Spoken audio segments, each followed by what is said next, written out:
Percentage আমাদের শেষ হওয়ার পর সবাই এটাকে মানে বেসিক চ্যাপ্টারটাকে মিনিমাম ২ বার রিভিশন দেবে। কারণ যতক্ষণ রিভিশন না দেবে জিনিসটা আয়ত্তে আসবে না। এবার আমরা যে কোয়েশ্চেন গুলো করলাম পার্সেন্টেজে এগুলো একটা বেসিক ফাউন্ডেশন আমাদের। এর উপরে বেস করে পরীক্ষায় বিভিন্ন রকমের কোয়েশ্চেন আসবে। তো যখন এরপর আমরা পরীক্ষার কোয়েশ্চেন মানে বিভিন্ন প্রিভিয়াস ইয়ার এর কোয়েশ্চেন সলভ করব তখন বুঝতে পারবে যে কোন কোয়েশ্চেন কিভাবে অ্যাটেম্প্ট করতে হয় বা কি। তো ১ম এ তোমরা ২ বার এটাকে রিভিশন দেবে। ২ বার রিভিশন দিতে আমার মনে হয় না বেশি সময় লাগবে। খুবই তাড়াতাড়ি রিভিশন দিতে হবে। এই সপ্তাহে তোমরা ২ বার রিভিশন কমপ্লিট করো। এক তো এদিকে রেশিও প্রপোরশন শেষ করব। তার সাথে ওইটা যেন রিভিশন হয়ে যায়। অনেকে লাইভ থাকছো না, পরে ক্লাস দেখো এইরকম করো না। মানে চেষ্টা করো আ যে লাইভ থাকার। আগের দিনও শুধু সৌমিক ক্লাস করেছিল। তো তোমরা সবাই লাইভে থাকার চেষ্টা করো তাহলে একটা কমিউনিকেশন ঠিকঠাক তৈরি হয়। নাহলে তোমরা কিভাবে কি পড়ছো না পড়ছো আমি কিছু বুঝতে পারব না। তো যখনই দেখো লাইভে দেখো বা এখনই দেখো, আ তোমাদের কাজ হচ্ছে পার্সেন্টেজটাকে খুব ভালো করে দুবার শেষ করা। শেষ করার পর আমি যে একটা পিডিএফ দিয়েছিলাম যেখানে প্রিভিয়াস ইয়ার কোয়েশ্চেন আসে, প্রিভিয়াস ইয়ার কোয়েশ্চেন আছে সেখানে দেখবে পার্সেন্টেজ চ্যাপ্টারের উপর ১০০ খানা কোয়েশ্চেন আছে। ১০২ খানা না কতগুলো। ওই কোয়েশ্চেন গুলো সলভ করার চেষ্টা করবে। এবার সেগুলো সলভ করতে গিয়ে যদি কোনো রকম প্রবলেম ফেস করো, গ্রুপে পোস্ট করো। আমি সবসময় সময় পাই না করে দেওয়ার। তো আমি যখন সময় পাবো আমি আমার মতন করে দেবো। তোমরা গ্রুপে পোস্ট করো। তোমরা নিজেরাই আলোচনা করো। নিজেরা যতটা পারবে একে অপরকে হেল্প করে চেষ্টা করো যে সলভ করে নেওয়ার। এবার ওই ১০০ টা কোয়েশ্চেন যখন তোমরা সলভ করে নেবে, তোমাদের একটা ভালো ধারণা চলে তৈরি হয়ে যাবে পার্সেন্টেজ থেকে।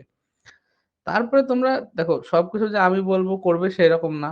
প্রিভিয়াস এর কোয়েশ্চেন সবার কাছে আছে। পিনাকেলের পিডিএফ আছে, বই আছে, কিরণের বই আছে। প্রিভিয়াস এর থেকে তোমরা নিজেদের মতন করে ১০ খানা করে কোয়েশ্চেন প্রিভিয়াস এর থেকে করতে থাকো। তো এইরকমভাবে তোমাদের প্রিপারেশন চালাতে থাকো। আর আমি এইদিকে যেমন এখন নতুন চ্যাপ্টার ধরলাম রেশিও প্রপোরশন। আমি রেশিও প্রপোরশন আমি এদিকে এগোতে থাকবো। তোমরা ওদিকে নিজেদের দায়িত্বে ওই প্র্যাকটিসটা আ চালাতে থাকবে। আর একদিকে আমরা করছি হচ্ছে নাম্বার সিরিজ অ্যাডভান্স ম্যাথের। তো জিনিসগুলো তোমরা এখন ফেলে রেখো না। কারণ এখন যদি ফেলে রাখো তাহলে বড় গড়বড় হয়ে যাবে। তোমাদের যদি এখন ওই যে প্রিভিয়াস ইয়ার কোয়েশ্চেন ১০০ খানা যেটা করতে বলছি ওটা যদি না হয় তো না করো কোনো অসুবিধা নেই। কিন্তু যে বেসিক জিনিসটা যেমন দুবার পার্সেন্টেজ রিভিশন এটা মাস্ট এটা দিতেই হবে। প্লাস আমি যে ক্লাসগুলো এখন একসাথে করিয়ে যাচ্ছি সেই ক্লাসগুলোকে রেডি রাখতে হবে। যতবার খুশি তোমাকে রিভিশন দিতে হবে। কারণ যত রিভিশন দিবে জিনিসগুলো তত ভালোভাবে নিজের মাথার মধ্যে গেঁথে যাবে। তো সবটা নিজের দায়িত্ব। কে কত তাড়াতাড়ি চাকরি পাবে, কত তাড়াতাড়ি সিলেবাস তৈরি হবে সেটা মানে রেডি হয়ে যাবে সেটা তোমাদের উপর।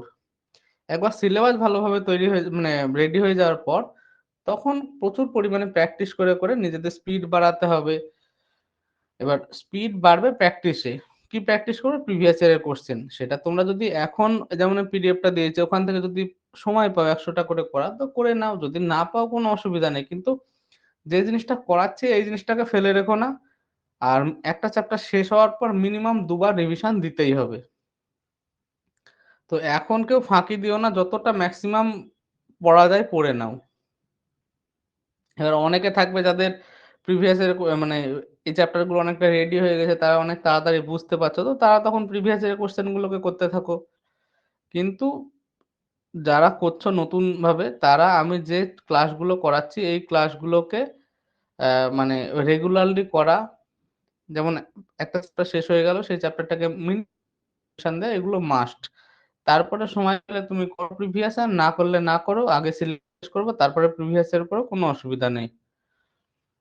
আচ্ছা চলো আজকে শুরু করা নেক্সট চ্যাপ্টার রেশিও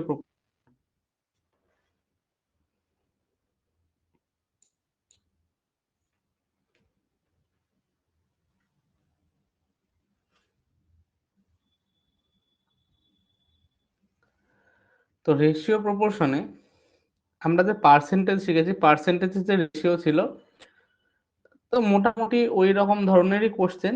তো আমি যেমন আমি বলি অ্যারিথমেটিক এর মেইন বেস হচ্ছে পার্সেন্টেজ আর রেশিও। তো পার্সেন্টেজ রেশিওকে তোমরা যদি ভালোভাবে শিখে নিতে পারো অ্যারিথমেটিক এর কোনো কোয়েশ্চেন তোমাদের অসুবিধা হবে না। যেমন এই কোয়েশ্চেনটাই বলছে দেখ আর আরেকটা জিনিস হচ্ছে প্রত্যেকটা কোয়েশ্চেনকে বা প্রত্যেকটা টাইপ অফ কোয়েশ্চেনকে মানে অঙ্ক অনেক কিছু মনে রাখতে হবে এইরকম ভাবে ভাববে না, একটা এইরকম ভাবে ভাবো যে একটা কমন জিনিস, সেই জিনিসটাকে আমি কত সহজে করতে পারি। যেমন এখানে একটা কোশ্চেনে বলছে যে two vessel contain milk and water in ratio 7:5 and 7:9। মানে দুখানা পাত্র আছে, দুখানা পাত্রে দুধ এবং জলের যে অনুপাত, একটা হচ্ছে 7:5 আর একটা হচ্ছে 7:9। এবার বলছে ইফ বোথ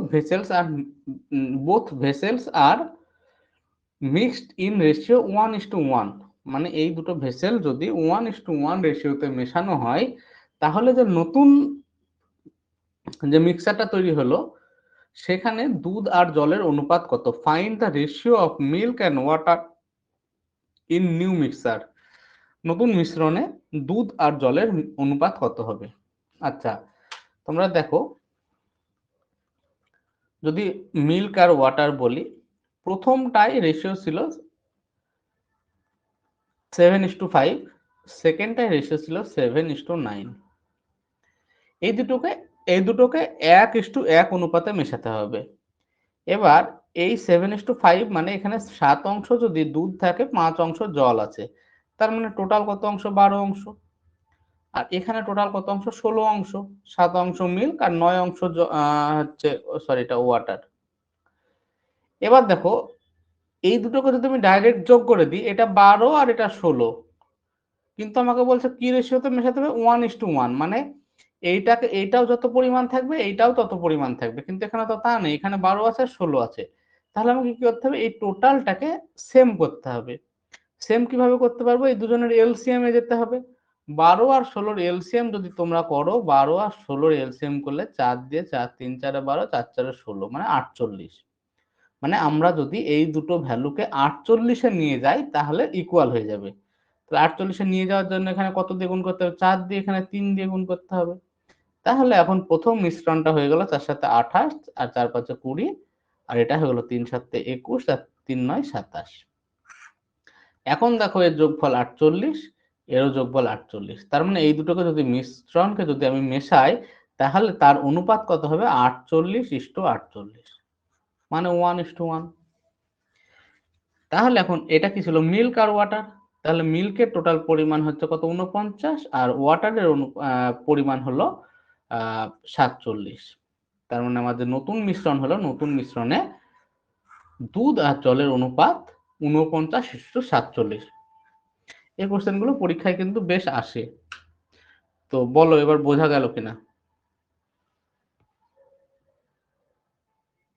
হ্যাঁ।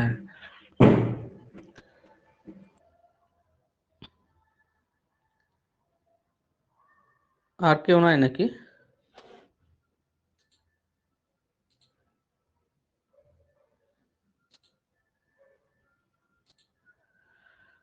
আচ্ছা, ঠিক আছে।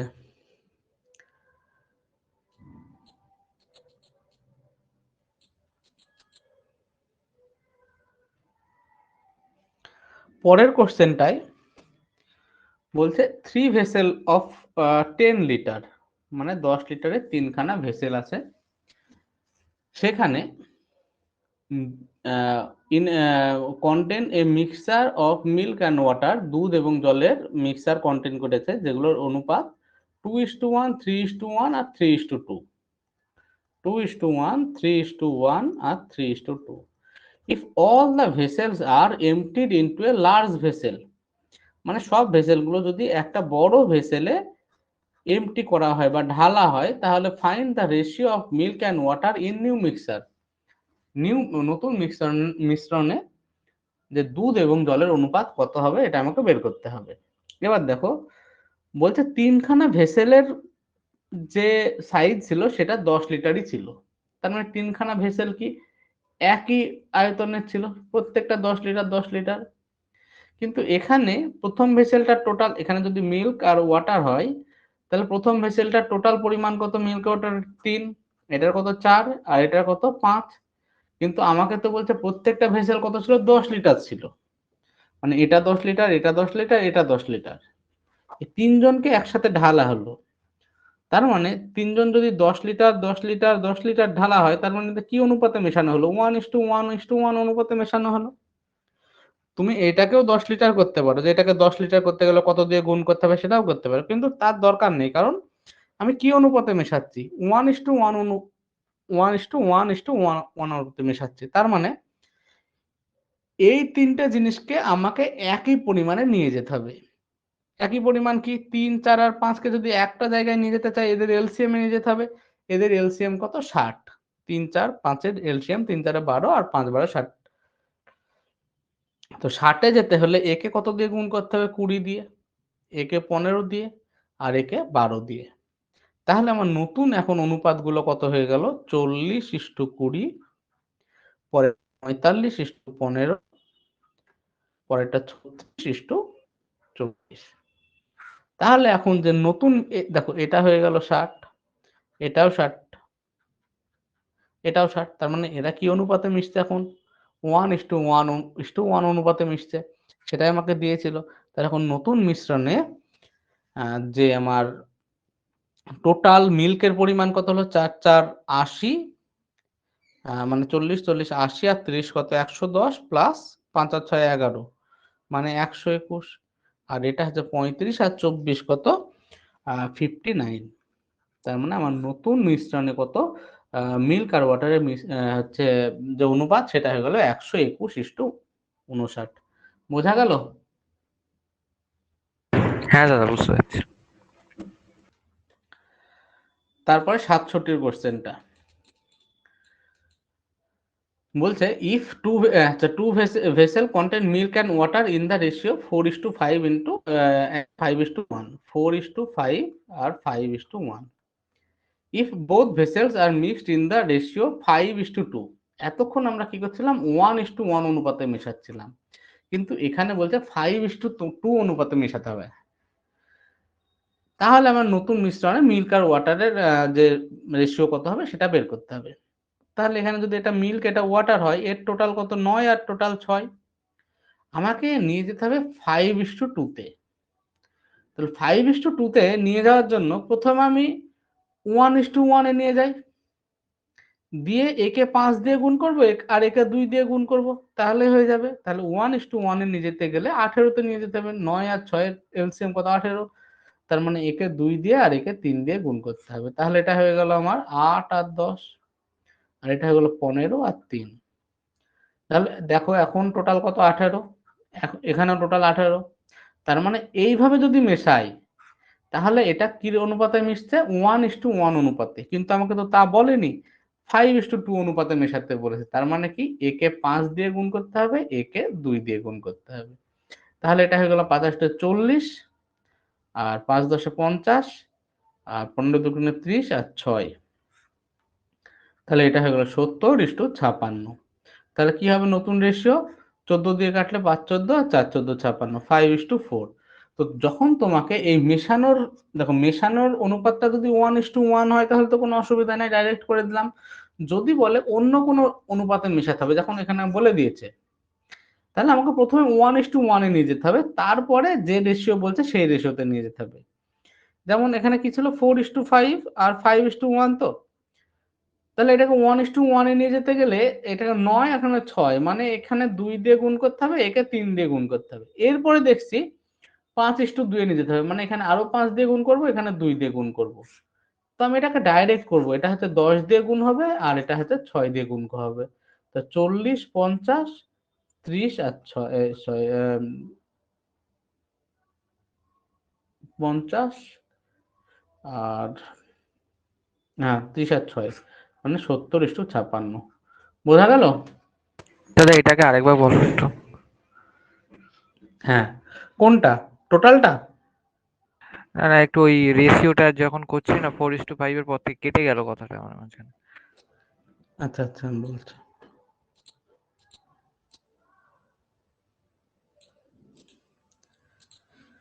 দেখো, যদি কোশ্চেনটাই বলতো যে 4:5 আর 5:1 এর দুখানা মিশ্রণ আছে, মানে একটা মিশ্রণে 4:5 অনুপাতে মিল্ক আর ওয়াটার আছে, আর আরেকটা মিশ্রণে মিল্ক আর ওয়াটার আছে 5:1 অনুপাতে, এদেরকে 1:1 অনুপাতে মেশাতে হবে। তাহলে এখানে আমি দেখছি টোটাল 9 আর এখানে 6। এইভাবে মিশিয়ে দিলে তো আর 1:1 হচ্ছে না। তাহলে 1:1 করতে গেলে এইটাকে আর এইটাকে সমান করতে হবে। সমান করতে গেলে কোথায় নিয়ে যেতে হবে দুজনকে? এলসিএম এ নিয়ে যেতে হবে, এদের লসাগুতে নিয়ে যেতে হবে। তার মানে এইখানে যদি 18 করি, এখানেও 18 করি, তাহলে আমার 1:1 অনুপাত হয়ে যাবে। আচ্ছা, 18 কেন করছি? কারণ দেখো এখান থেকে যেকোনো জায়গায় যাওয়া যায়। কিন্তু যদি এলসিএম এ যাই না, তাহলে একটা কিছু গুণ মানে একটা কোনো জিনিস দিয়ে গুণ করলে এটা চলে আসবে। যেমন আমার দুখানা ডেটা আছে 9 আর 6। এখান থেকে আমি সেম জিনিস চাই যে এখানেও যা আসবে এখানেও তাই আসবে। তার মানে কি এর একটা গুণিতক এখানে আসবে, এর একটা গুণিতক আসবে। যে গুণিতকটা দুজনের কমন হবে মানে একই হবে। তাহলে কমন গুণিতক কি হয়? কমন গুণিতক তো এলসিএম মানেই তো কমন গুণ, এই যে এলসিএম মানেই যে লোয়েস্ট কমন মাল্টিপল। এলসিএম এর ইংরেজি মনে হয় তাই, লোয়েস্ট কমন মাল্টিপল বা কিছু। তো এলসিএম মানেই তাই যে দুটো সংখ্যার মানে একই গুণিতক। যেমন 9 এর গুণিতক আমরা যদি ধরি, 9 এর গুণিতক হচ্ছে 9, 18, তারপরে হচ্ছে 27, আর 6 এর গুণিতক হচ্ছে আচ্ছা 6, 12, 18। তাহলে দেখো এইটা হচ্ছে এলসিএম। যে মাল্টিপলটা দুজনের ভিতরে কমন থাকে সেটাকেই বলে এলসিএম। তার মানে আমি এখানে এমন একটা জিনিস নিয়ে আসতে চাই, এখানেও এমন একটা জিনিস নিয়ে আসতে চাই যে দুটো জিনিস সমান হবে। তার মানে এদের এমন একটা গুণিতক আসবে যে গুণিতকটা দুজনের ভিতরে কমন, সেটা কি এলসিএম। তাহলে এই দুজনের এলসিএম কত? 9 আর 6 এর এলসিএম হচ্ছে 18। 18 যেতে গেলে এইটাকে কত দিয়ে গুণ করতে হবে? 2 দিয়ে, আর এটাকে 3। তার মানে আমার প্রথম ইকুয়েশনটা হলো, প্রথম অনুপাতটা হলো 8 আর 10, আর পরেরটা হলো 15 আর 3। এখন দেখো টোটাল 18, এখানেও 18।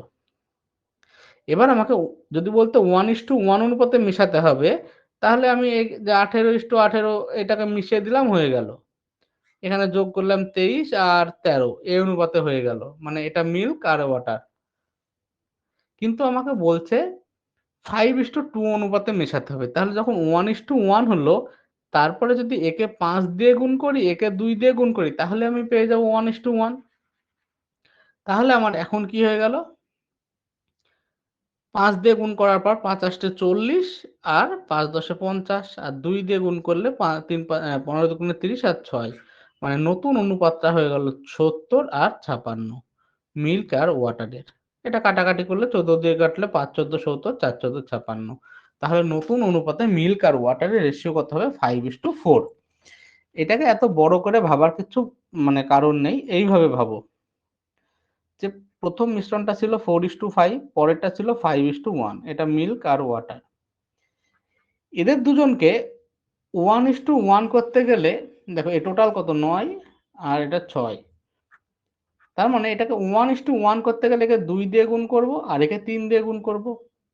তাহলে 2 3 দিয়ে গুণ করলে এটা 1:1 হয়ে গেল।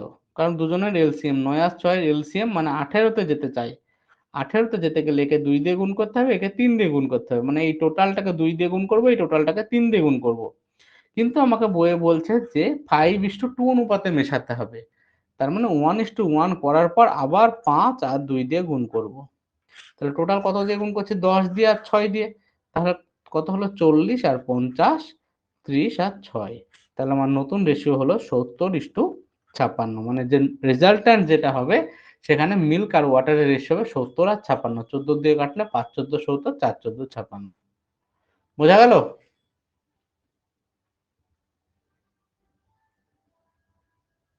হ্যালো সৌমিক, বোঝা গেল ভাই? হ্যাঁ দাদা, এবার ঠিক আছে।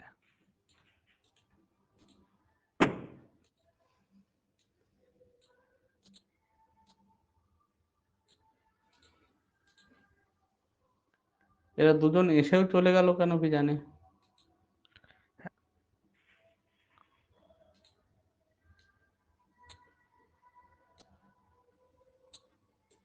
দাদা আমার কথা শোনা যাচ্ছে তো নাকি? হ্যাঁ হ্যাঁ। ঠিক আছে। পরের কোশ্চেনটাই দেখো, বলছে if 2 KG of metal of which 1/3 is zinc. মানে একটা 2 কেজি মেটাল আছে যেখানে 1/3 জিঙ্ক আছে, and rest is copper. Be mixed with 3 kg of metal of which 1/4 zinc and rest is copper, মানে বাকিটা copper. What is the ratio of zinc to copper in the new mixture? মানে এই দুটোকে যদি আমি মিশিয়ে দিই তাহলে নতুন মিশ্রণে জিঙ্ক আর কপারের মিশ্রণ কত, রেশিও কত হবে? এবার বলো, একটা মিশ্রণে যদি 1/3 জিঙ্ক থাকে, মানে 3 অংশের ভিতরে 1 অংশ জিঙ্ক আছে, তাহলে জিঙ্ক আর কপারের রেশিও যদি বের করি, 1 অংশ জিঙ্ক আছে তার মানে 2 অংশ কপার আছে। পরে 1/4 জিঙ্ক, মানে 4-এর ভেতরে 1 অংশ জিঙ্ক,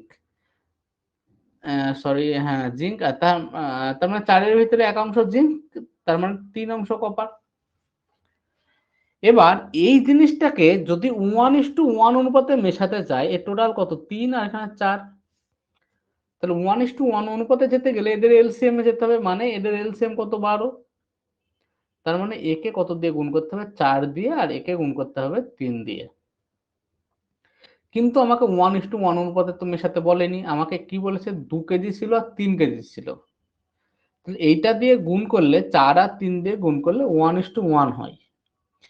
তারপরে যদি 2 আর 3 কেজি রেশিওতে, মানে 2:3 রেশিওতে মেশাতে বলে, তাহলে একে কত? 2 দিয়ে গুণ করতে হবে আর একে 3 দিয়ে গুণ করতে হবে। তার মানে আমার টোটাল ওপরটাকে গুণ করতে হচ্ছে 8 দিয়ে, আর নিচটাকে গুণ করতে হচ্ছে 9 দিয়ে। তার মানে 8 আর 16, 9 আর 27।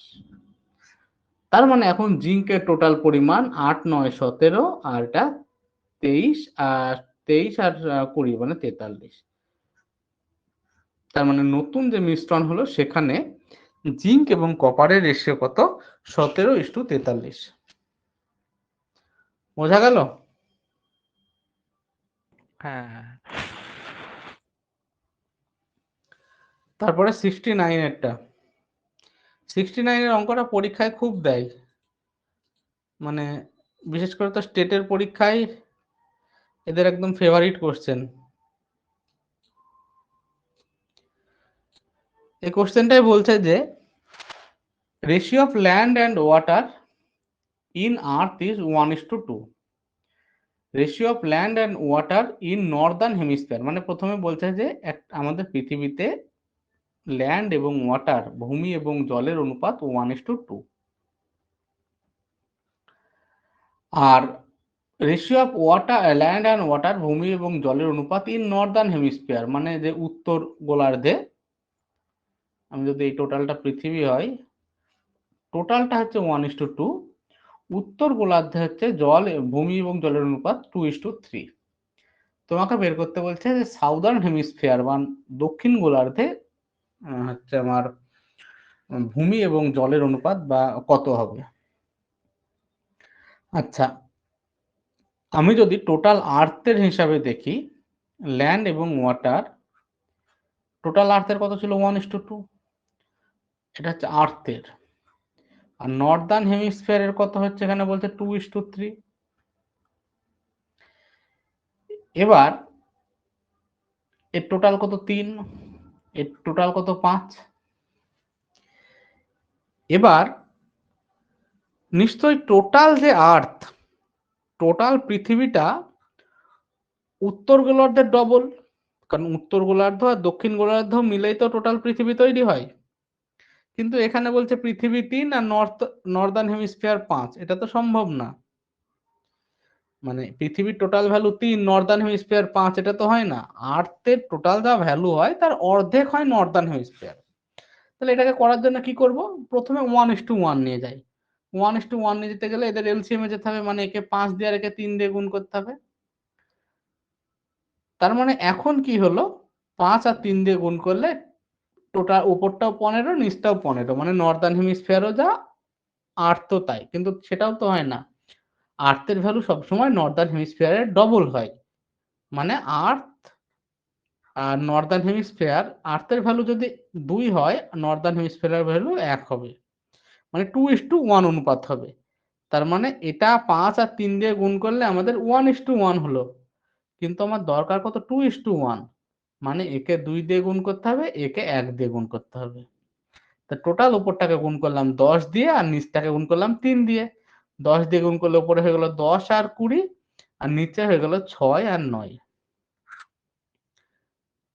তার মানে আমার এখন দেখো এইটা হচ্ছে আর্থের রেশিও আর এটা হচ্ছে নর্দার্ন হেমিস্ফিয়ারের রেশিও। আর্থের টোটাল কত 30, নর্দার্ন হেমিস্ফিয়ারের টোটাল কত 15। দেখো নর্দার্ন হেমিস্ফিয়ারের ডবল আর্থের, তাহলে আর্থ থেকে যদি নর্দার্ন হেমিস্ফিয়ার বিয়োগ করি তাহলে সাউদার্ন হেমিস্ফিয়ার পাবো। এটা কত 4 আর 11, তার মানে সাউদার্ন হেমিস্ফিয়ারে ল্যান্ড এবং ওয়াটারের রেশিও কত 4:11। বোঝা গেল? হ্যাঁ, হ্যাঁ। আচ্ছা, শ্রমিকের পার্সেন্টেজের মানে কি রিভিশন হয়েছে? রিভিশনই করছিলাম, মানে ভোটিং পর্যন্ত হয়েছে, তারপরে ওই কমিশনটা আটকে গেছে। বলছে এখন যদি মানে উম, ওই যে প্রিভিয়াস এর কোশ্চেন প্র্যাকটিস নাও হয় কোনো অসুবিধা নাই, হ্যাঁ, যে বেসিকটা হচ্ছে বেসিকটা যেন খুব ভালোভাবে হয়। এখন পার্সেন্টেজ যেমন পুরোপুরি হয়ে গেছে, তো পার্সেন্টেজ মানে রিভিশন দিয়ে শেষ করতে হবে দুবার। আর ওইদিকে না, যেমন আমি আমরা ওই নাম্বার সিরিজ কিরানের করছি। আমার কাছে একটা কিরানের বই ছিল, একটু পুরানো বই, কিন্তু ওখানে টাইপ হ্যাঁ, ওয়াইজ থাকে তো, ওই আগের যে হ্যাঁ, টাইপ গুলো হয়ে গেছে ওগুলো কিছু কিছু করছি।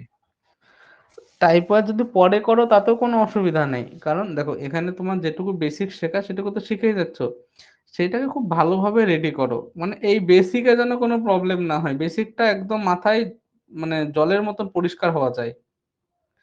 এবার একদিকে যেমন পার্সেন্টেজের রিভিশন, এদিকে রেশিও পড়াচ্ছি, ওদিকে নাম্বার সিরিজ চলছে, একসাথে যদি মনে হয় যে কঠিন লাগছে এর পরেও প্রিভিয়াস এর কোশ্চেন করা, তো দরকার নেই, যদি পারো কোনো অসুবিধা নেই, খুব ভালো করো, কিন্তু এইটুকু যেন হয়, পার্সেন্টেজ দুবার ডিভিশন এই সপ্তাহে শেষ করতে হবে। এদিকে রেশিও পড়াচ্ছি, রেশিও চালাতে হবে, আর ওদিকে নাম্বার সিরিজ। এরপর যখন আমরা পুরো সিলেবাস শেষ করবো, টোটাল মানে টোটাল বইটা অলরেডি তোমার দুবার রিভিশন হয়ে থাকবে, তখন তুমি প্রিভিয়াস এর প্র্যাকটিস করো, এবং প্রিভিয়াস এর প্র্যাকটিস করতে গিয়ে ধরো তুমি ভোটিং এর অঙ্ক করছো, ভোটিং এর অঙ্ক করতে গিয়ে মনে হচ্ছে টাইপটা আমার ঠিকঠাক ক্লিয়ার হচ্ছে না, বুঝতে পারছি না, তখন তুমি আবার এই বেসিকটাকে রিভিশন দাও। বুঝতে পারলে? হ্যাঁ, হ্যাঁ, ঠিক আছে। তারপরে কোশ্চেনটা বলছে ₹5600 5600 is to be divided among A, B, C, D in such a way that A is to B equal to 1:2, B is to C equal to 3:1, C is to uh, D equal to 2:3. Find the share of A plus B. তার মানে একটা টাকা আছে যেটা এ B C D এর ভেতরে ভাগ করা হয়েছে, যেখানে আলাদা আলাদা ভাবে A is to B, B is to C, C is to D দেওয়া আছে। তার মানে এই আলাদা আলাদা রেশিও থেকে তো টোটাল এইটাকে আমি ভাগ করতে পারি না। এটা তো এই যে উপরে যে 5600 দেওয়া আছে, এটা তো A plus B plus C plus D এর ভ্যালু।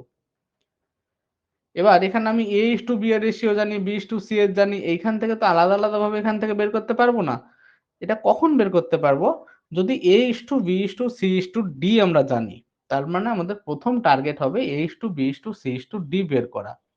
তাহলে এইরকম ধরুন যখন কোশ্চেন হবে যেখানে A is to B, B is to C, C is to D এরকম আলাদা আলাদা ভাবে দেওয়া আছে, এবং তোমাকে A is to B is to C is to D বের করতে হবে, তুমি উপরে এ বি সি ডি লেখো, লিখে যার যার রেশিও দেওয়া আছে তার তার নিচে লেখো। 1:2, তো 1:2 হলো, তারপরে বি ইস টু সি 3:1, এক ঘর নিচ দিয়ে লিখবে 3:1, তারপরে সি ইস টু ডি কত 2:3, মানে এটা 2:3।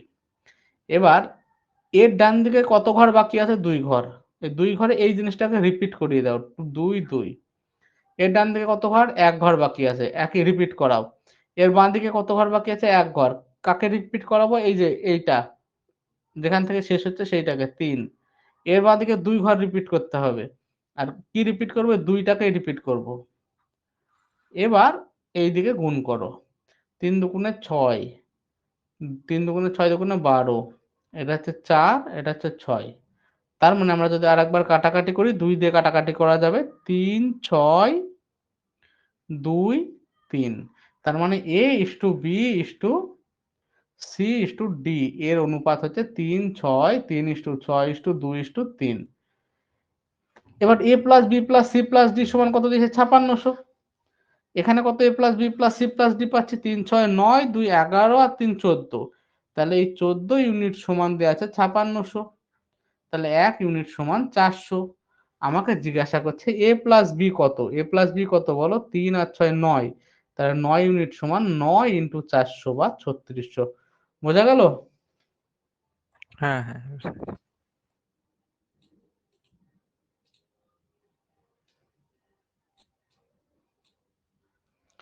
আর একটা জিনিস হচ্ছে কম্পিটিটিভ পরীক্ষার অঙ্ক খুব সোজা, হ্যাঁ এই জিনিসগুলোকে যত সোজাভাবে ভাববে তত সুবিধা। আর এইরকম কোনো ব্যাপার নাই যে কোনো জিনিস আমাকে মুখস্থ করতে হবে, প্রত্যেকটা জিনিসের ডেটা ওখানটায় দেওয়া আছে, শুধু আমাকে জানতে হবে যে আমি কিভাবে ক্যালকুলেশন করব বা কিভাবে সলভ করব, আর সেটাকে তুমি ট্যাক্টফুলি ভাবো যে কেন হচ্ছে, তাহলে তোমার কোনো সময় কিছু মুখস্থ করার দরকার হবে না বা কোনো কোশ্চেন আটকাবেও না। আর এবার কিছু কিছু জিনিস মনে রাখতে হয়, সেগুলো আলাদা, কিছু কিছু জিনিস মনে রাখলে তোমার মানে পরীক্ষা হলে হেল্প হবে, সময় কম লাগবে। পরের কোশ্চেনটা যেমন বলছে, the ratio of expenditure of A B C is 16:12:19, 16 12 19, এটা কার রেশিও, এক্সপেন্ডিচারের, and their total income 1530, income দেওয়া আছে 1530। If the share of B's income, আচ্ছা find the share of B's income, মানে বি এর ইনকাম আমাকে ফাইন্ড করতে হবে। If they save 20%, 25% and 40% of their income, মানে এ কতটা সেভ করে 20%, বি 25% আর সি হচ্ছে 40%। এবার এ যদি 20% ইনকাম সেভ করে, 20% মানে কত, 1/5, মানে 5 টাকা ইনকাম হলে 1 টাকা সেভ করে, তাহলে এক্সপেন্ডিচার কত টাকা হয়, 4 টাকা।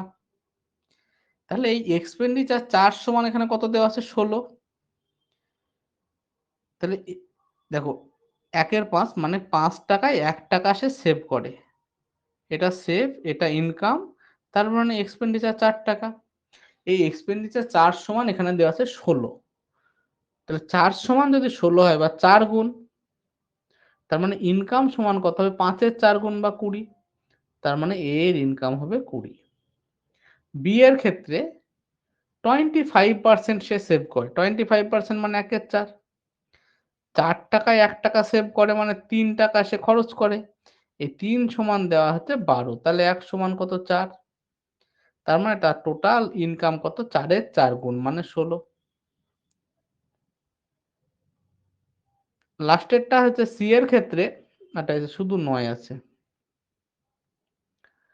40% সে সেভ করে, 40% মানে কত, 2 এর 5, তার মানে এটা যদি ইনকাম হয় এটা সে সেভ করে, তার মানে তার এক্সপেন্ডিচার কত, 3 টাকা।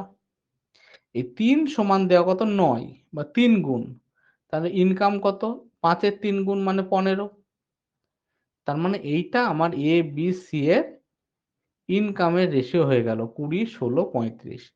তাহলে 20 16 35, এই 20 16 আর 15, 20 প্লাস 16 প্লাস 15 তাহলে কত হয়, এখানে হচ্ছে তোমার 31 আর 20 51, এই 51 ইউনিট সমান বইয়ে দেওয়া আছে 1530, তাই তো বলছে টোটাল ইনকাম কত ছিল, 1530, তার মানে 1 ইউনিট সমান হচ্ছে 30।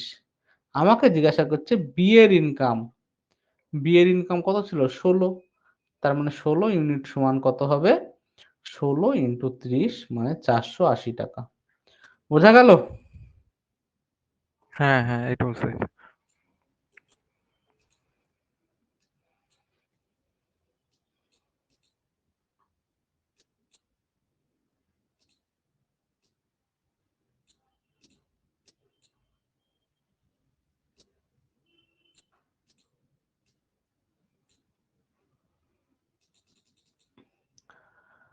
পরেরটা একই রকম অঙ্ক, এই অঙ্কটা আমি বলবো না, তোমরা নিজেরা চেষ্টা করবে, যদি অসুবিধা হয় তখন বলবো। একই রকম এখানে সেভিংস এর রেশিও দেওয়া আছে আর কত কত পার্সেন্ট সে সেভ করে সেটা দেওয়া আছে, সেখান থেকে তোমাকে ইনকামের রেশিও বের করতে হবে এবং ইনকাম, টোটাল ইনকাম দেওয়া আছে। এটা শ্রমিক এখানে পড়লে বুঝতে পারবে। দেখো অঙ্কটা পারবে কিনা দেখো তো।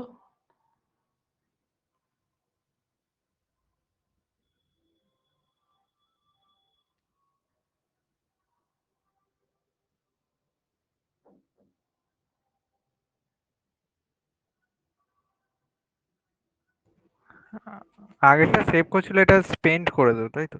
শুধু ওইখানে পার্থক্য। হ্যাঁ, তো একই জিনিস না। হ্যাঁ ঠিক আছে, অসুবিধা নেই, চেষ্টা করবো, না পারলে তোমাকে বলবো। ঠিক আছে।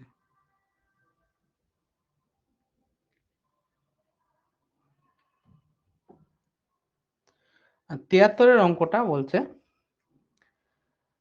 Rupees 2366 is divided among 8 men, 10 women, 10 children, মানে 10 জন পুরুষ, 8 জন পুরুষ, 10 জন মহিলা এবং 10 জন বাচ্চা, মানে কি বলবো, চিলড্রেনের ভেতরে 2366 টাকা টোটাল কত। তার মানে আমার দেখো অঙ্ক যখন পড়বে কিছু কিছু ডেটা নোট করে নেবে। 2366 টাকা আছে টোটাল। এবার বলছে each men get 25% more than each women, মানে একজন ম্যান একজন ওমেনের থেকে 25% বেশি পায়। And each women get 25% more than each child, মানে একটা চাইল্ডের থেকে একটা ওমেন আবার 25% বেশি পায়। এবার তোমাকে জিজ্ঞাসা করছে find the amount received by each women. Each women, এটা কিন্তু ভাবতে হবে যে ইস ওমেন মানে প্রত্যেকটা হচ্ছে ওমেন কত টাকা করে পায় আমাকে সেটা বের করতে হবে। আচ্ছা, তার মানে আমাকে প্রথমে এই রেশিওটা দেখতে হবে যে এই টাকাটা এই রেশিওতে গেলে মেয়েরা কত পায়, ছেলেরা কত পায় এবং বাচ্চারা কত পায়। এবার বলছে each men get 25% more than each women. তার মানে মেন আর ওমেনের যদি রেশিও করি 25%, মানে 1/4, বলছে ম্যান ওমেনের থেকে 25% বেশি পায়, মানে 4/1 বেশি পায়। 25% মানে কত, 25/100, মানে 100-তে 25 বেশি পায় বা 4/1 বেশি পায়। তার মানে ম্যান হবে 5, ওমেন হবে 4। বোঝা গেল? হ্যাঁ হ্যাঁ। তারপরে আবার বলছে ইস women get 25% more than each child. তার মানে ওমেন বাই চাইল্ড হবে আবার 25%, মানে কত, 1/4, মানে 4/1 বেশি পায় ওমেন, মানে 5/4। তার মানে প্রথমটা থেকে যখন দেখলাম যে 25% মেন বেশি পায়, মানে ওমেন যদি 4 হয় মেন হবে 5। পরেরটায় দেখলাম ওমেন বাই চাইল্ড, মানে ওমেন চাইল্ডের থেকে 25% বেশি পায়, মানে 100-তে 25 বেশি পায়। তার মানে চাইল্ড যদি 100 হয় ওমেন হবে 125। তার মানে রেশিওটা কত হবে, 4:5। বা অন্যভাবে ভাবলে 25% মানে কত, 1/4। 25% বেশি পাওয়া মানে 4/1 বেশি পাওয়া, মানে একজন 4 পেলে আর একজন পাবে 5। তাহলে কে বেশি পাচ্ছে, ওমেন। ওমেন পাচ্ছে 5 আর চাইল্ড পাচ্ছে 4। এবার এখানটায় দেখো এটা তো একটাই অঙ্কের বা একটা ক্যালকুলেশনারই, একবার ওমেনের ভ্যালু 4, একবার ওমেনের ভ্যালু 5, এটা তো হয় না। দুই জায়গায় আমার বা এটাকে দেখো, এখানে মেন উমেন আর উমেন চাইল্ডের রেশিও দেওয়া আছে। এবার আমাকে কি বের করতে হবে, মেন উমেন আর চাইল্ডকে একটা, মানে একটা সিকোয়েন্সে নিয়ে আসতে হবে। যেমন আগের অঙ্কগুলো ছিল A:B, B:C, C:D ছিল, কিন্তু আমরা সেটাকে A:B, C:D তে নিয়ে আসলাম, কারণ আলাদা আলাদা ভ্যালু হতে হবে না। তাহলে আমরা যদি করি মেন উমেন চাইল্ড, এটা কত লিখবো, 5 আর 4, আর এটা লিখবো 5 আর 4। এখানে একটা ঘর ফাঁকা আছে, এখানে 4 লিখবো, এখানে 5 লিখবো। তার মানে এটা 25, 20 আর 16। তার মানে উমেন মেন এবং মেন উমেন এবং চাইল্ডের রেশিও কত হলো, 25:20:16। এটা কি তাদের প্রত্যেকের খরচ, তাদের প্রত্যেকের খরচ। এবার এই টাকাটা তো আর একটা ম্যান, এটা কি একটা ম্যান একটা উমেন একটা চাইল্ডের খরচ, কিন্তু এই টাকাটা তো আর একটা ম্যান একটা ওমেন একটা চাইল্ডের ভিতরে ভাগ হয়নি। এটা আটজন ম্যান ছিল, 10জন ওমেন ছিল, 10জন চাইল্ড ছিল। তার মানে একে কত দিয়ে গুণ করতে হবে? 8 দিয়ে, একে 10 দিয়ে, একে 10 দিয়ে। তার মানে এটা হয়ে গেল 200, এটা 200, 160। তার মানে টোটাল হয়ে গেল 560। এই 560 সমান,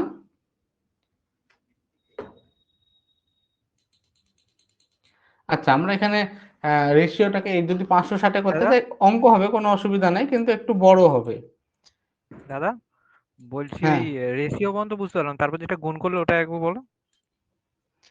হ্যাঁ, ম্যান ওম্যান চাইল্ড প্রত্যেকের যে অ্যামাউন্টের রেশিও হয়ে গেল 25, 20 আর 16।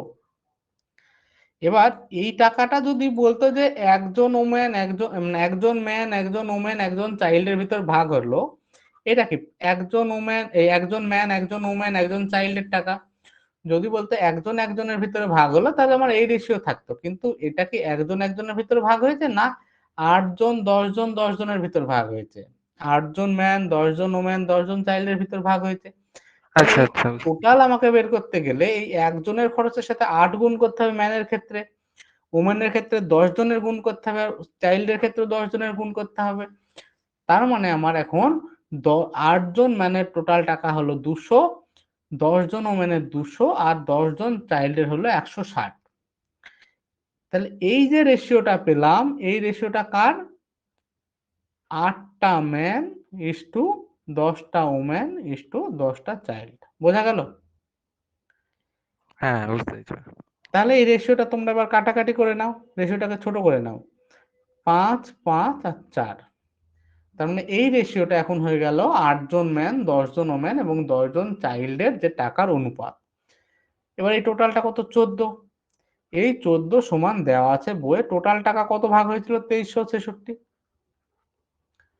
তাহলে 1 ইউনিট সমান কত হবে? 14 কে 14, 9, 96। মানে আমার হচ্ছে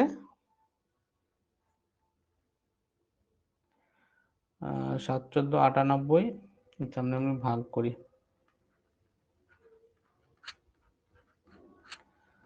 14, 9, 96,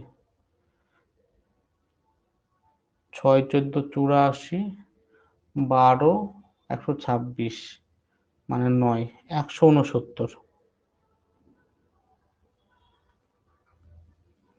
তার মানে আমার 1 ইউনিটের ভ্যালু বেরোলো 169। আমাকে জিজ্ঞাসা করছে find the amount received by each woman. একজন ওম্যান কত পেয়েছে। এবার বলো, এই একের ভ্যালু যখন 169 বেরোলো, এই 169, তাহলে মেয়েরা কত টাকা পেয়েছিল? মহিলারা পেয়েছিল 5 ইন্টু 169, তাই তো? হ্যাঁ 5 হয়েছে। এটা হচ্ছে total amount received by women, 5 into 169। আমাকে জিজ্ঞাসা করছে যে একজন মেয়ে কত পেয়েছিল, একজন মহিলা কত পেয়েছিল। তাহলে এই টাকাটা কতজন মহিলা পেয়েছিল? এই টাকাটা পেয়েছিল 10জন মহিলা। তার মানে একজন কত পেয়েছিল? বাই 10।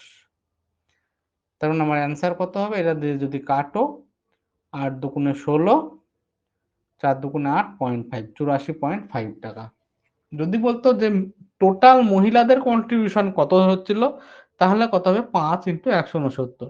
কিন্তু আমাকে এখানে চেয়েছে যে একজন মহিলা কত পেয়েছিল। তাহলে টোটাল যে মহিলারা পেলো তাকে টোটাল মহিলার সংখ্যা দিয়ে ভাগ করলে আমার অ্যান্সারটা হয়ে যাবে। এই অঙ্কটা কিন্তু কঠিন অঙ্ক না, কিন্তু লেন্দি অঙ্ক। বোঝা গেল তো? হ্যাঁ হ্যাঁ বুঝতে পেরেছি ভাই। এইগুলো দেয় কিন্তু পরীক্ষায় সময় নষ্ট করে। হ্যাঁ, মানে সবাই ঠিকঠাক করে ডেটাটা বুঝতে পারে না।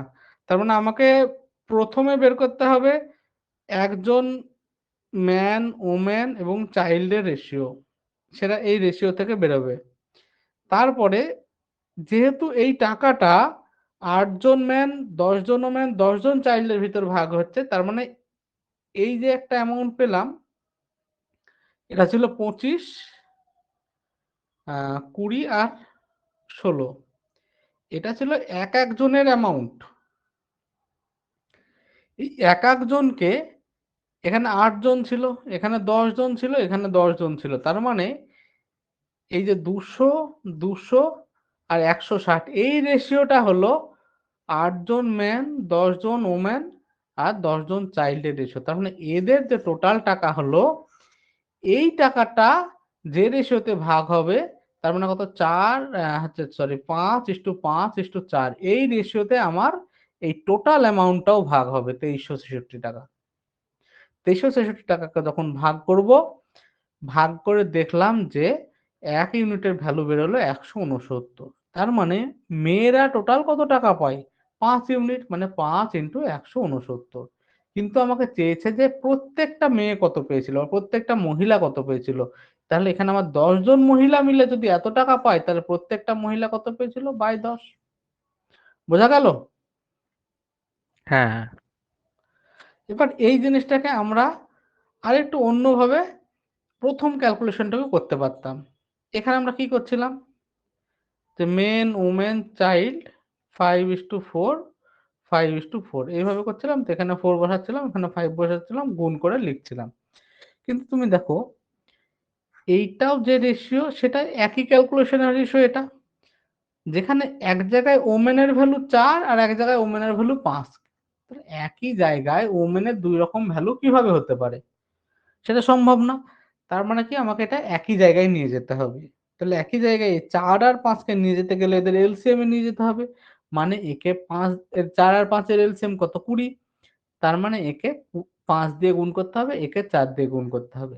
এবার একটা ভগ্নাংশে তুমি একজনকে 5 দিয়ে গুণ করলে তার হয় না, তাহলে ভগ্নাংশটা তার ঠিক থাকলো না। তাই উপরের জনকেও 5 দিয়ে গুণ করতে হবে, নিচের জনকেও সেম দিয়ে গুণ করতে হবে এখানে। তার মানে এখন আমার নতুন রেশিও হয়ে গেল মেন আর ওমেনের কত, 25/20। ওমেন আর চাইল্ডের হয়ে গেল 20/16। এখন দেখো, এখানে ওমেনের ভ্যালু আর এখানে ওমেনের ভ্যালু সেম। তার মানে আমার এই মানে এই রেশিওটা ঠিক আছে। তার মানে তুমি এখন লিখে দাও, মেন ওমেন আর চাইল্ডের রেশিও কত, 25:20:16, দুই জায়গায় 20 হয়ে গেছে, তাহলে তার কোনো অসুবিধা নেই। বোঝা গেল? হ্যাঁ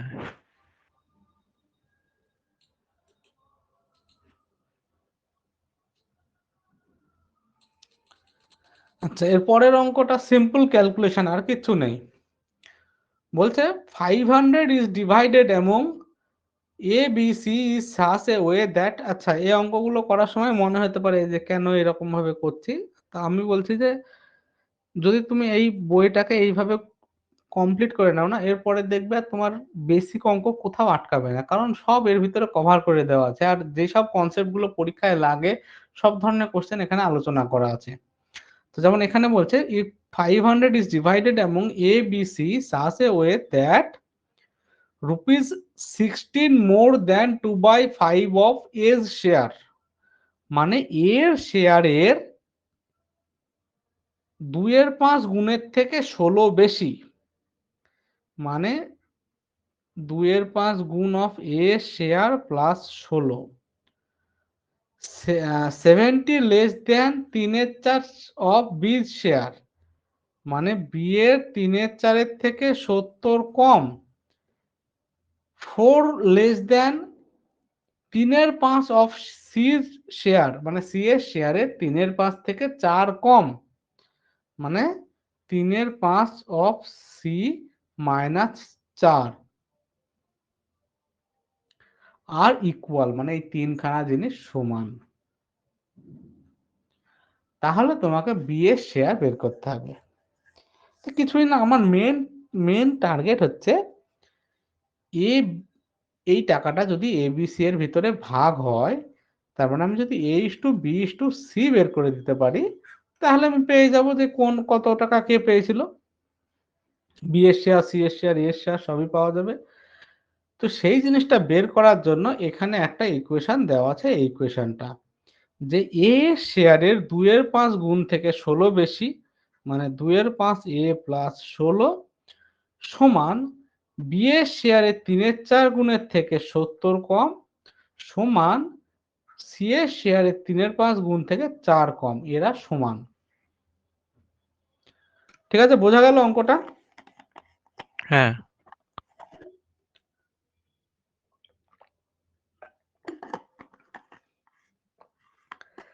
এবার যদি এরকম থাকে আমি এখানটায় ডাইরেক্ট ধরতে পারি যে এর ভ্যালু কে।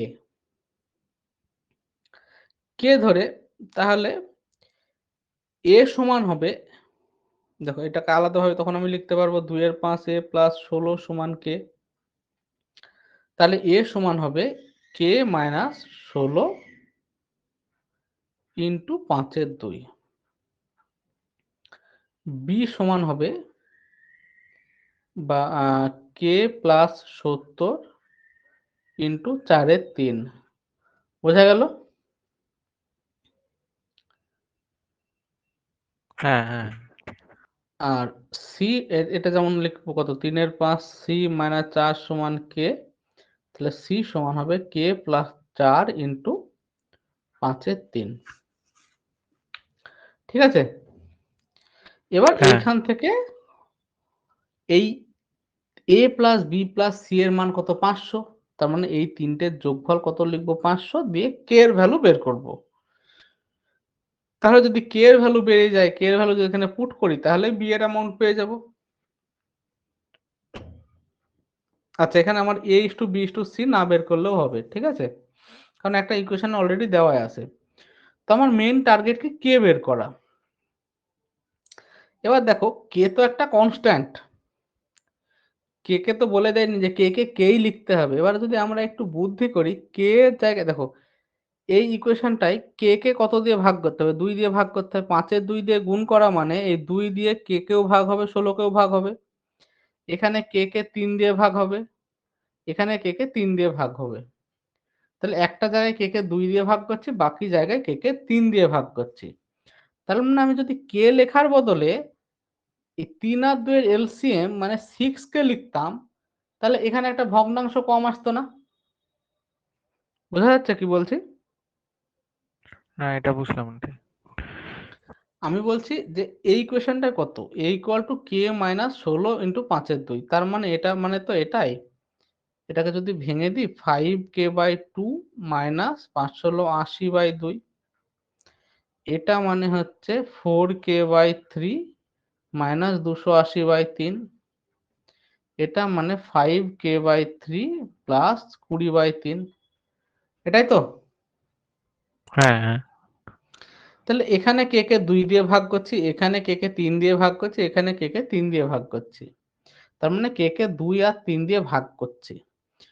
তো কে এখানে দেখছি ভগ্নাংশ আসছে।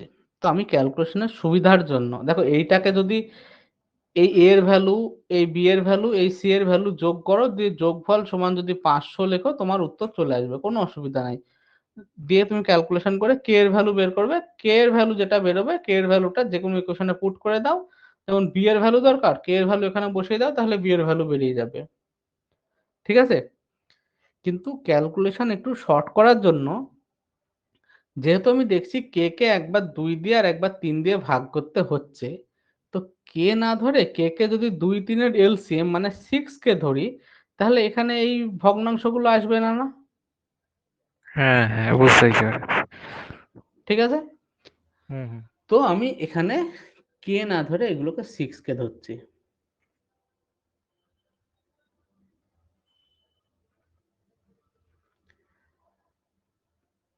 তাহলে আমার এটা কত হয়ে যাবে, এর ভ্যালুটা এটা হবে 15k মাইনাস 40 হলো এর ভ্যালু। বি এর ভ্যালু হবে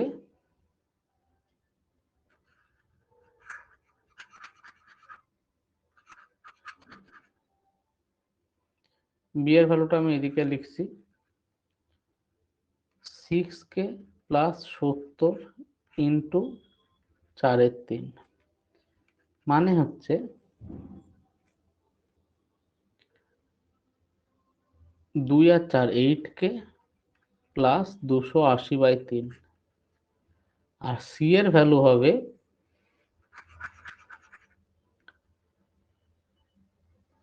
10k প্লাস 20/3। হলো এ বি সি এর ভ্যালু বেরোলো। দেখো তুমি শুধু কে নিয়েও কোনো অসুবিধা ছিল না, অঙ্কটা হয়ে যেত, কিন্তু শুধু কে নিলে না এই প্রথম গুলোতে একটা ভগ্নাংশ আসতো। তো আমি শুধু ক্যালকুলেশনটাকে একটু শর্ট করার কথা বলছি। যদি আমি কে এর বদলে এই যে 3 আর 2 দিয়ে ভাগ করছি, 3 আর 2 এর এলসিএম ইনটু কে নিই, তাহলে এই প্রথমকার ভগ্নাংশগুলোকে আমি অ্যাভয়েড করতে পারি। বোঝা গেল? হ্যাঁ হ্যাঁ এবার এই এ প্লাস বি প্লাস সিটা কত, টোটালটা 500, কারণ টোটালটাই তো ভাগ হয়েছিল 500-র ভিতরে। তো এটাই দেখো, এটা এ এর ভ্যালু, এটা বি এর ভ্যালু, এটা সি এর ভ্যালু, এটা সমান 500। এটাকে যোগ করবে, আমি আর এই যোগটা করাচ্ছি না, যোগ করলে কে এর ভ্যালু বেড়ে যাবে 40-এর 3। এবার আমার বি এর টাকা বের করতে বলেছে, বি এর শেয়ার। তাহলে বি এর ভ্যালু আমার কত ছিল? এই যে বি এর ভ্যালু ছিল এটা 6k প্লাস 70 ইন্টু 4-এর 3। তো এই 6k প্লাস 70 ইন্টু 4-এর 3, এখানে কে এর ভ্যালু তুমি 40-এর 3 বসিয়ে দাও, এসে যাবে বাদ। এটাকে যখন আমরা সিম্পলিফাই করে লিখলাম কত,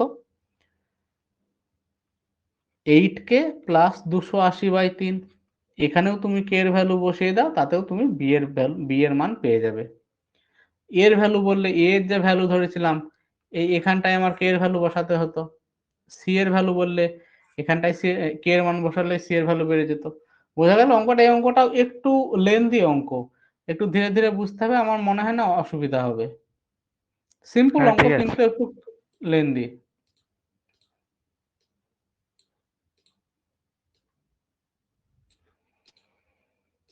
এই অঙ্কটা আর একটা মানে কি বলবো, বিষ অঙ্ক।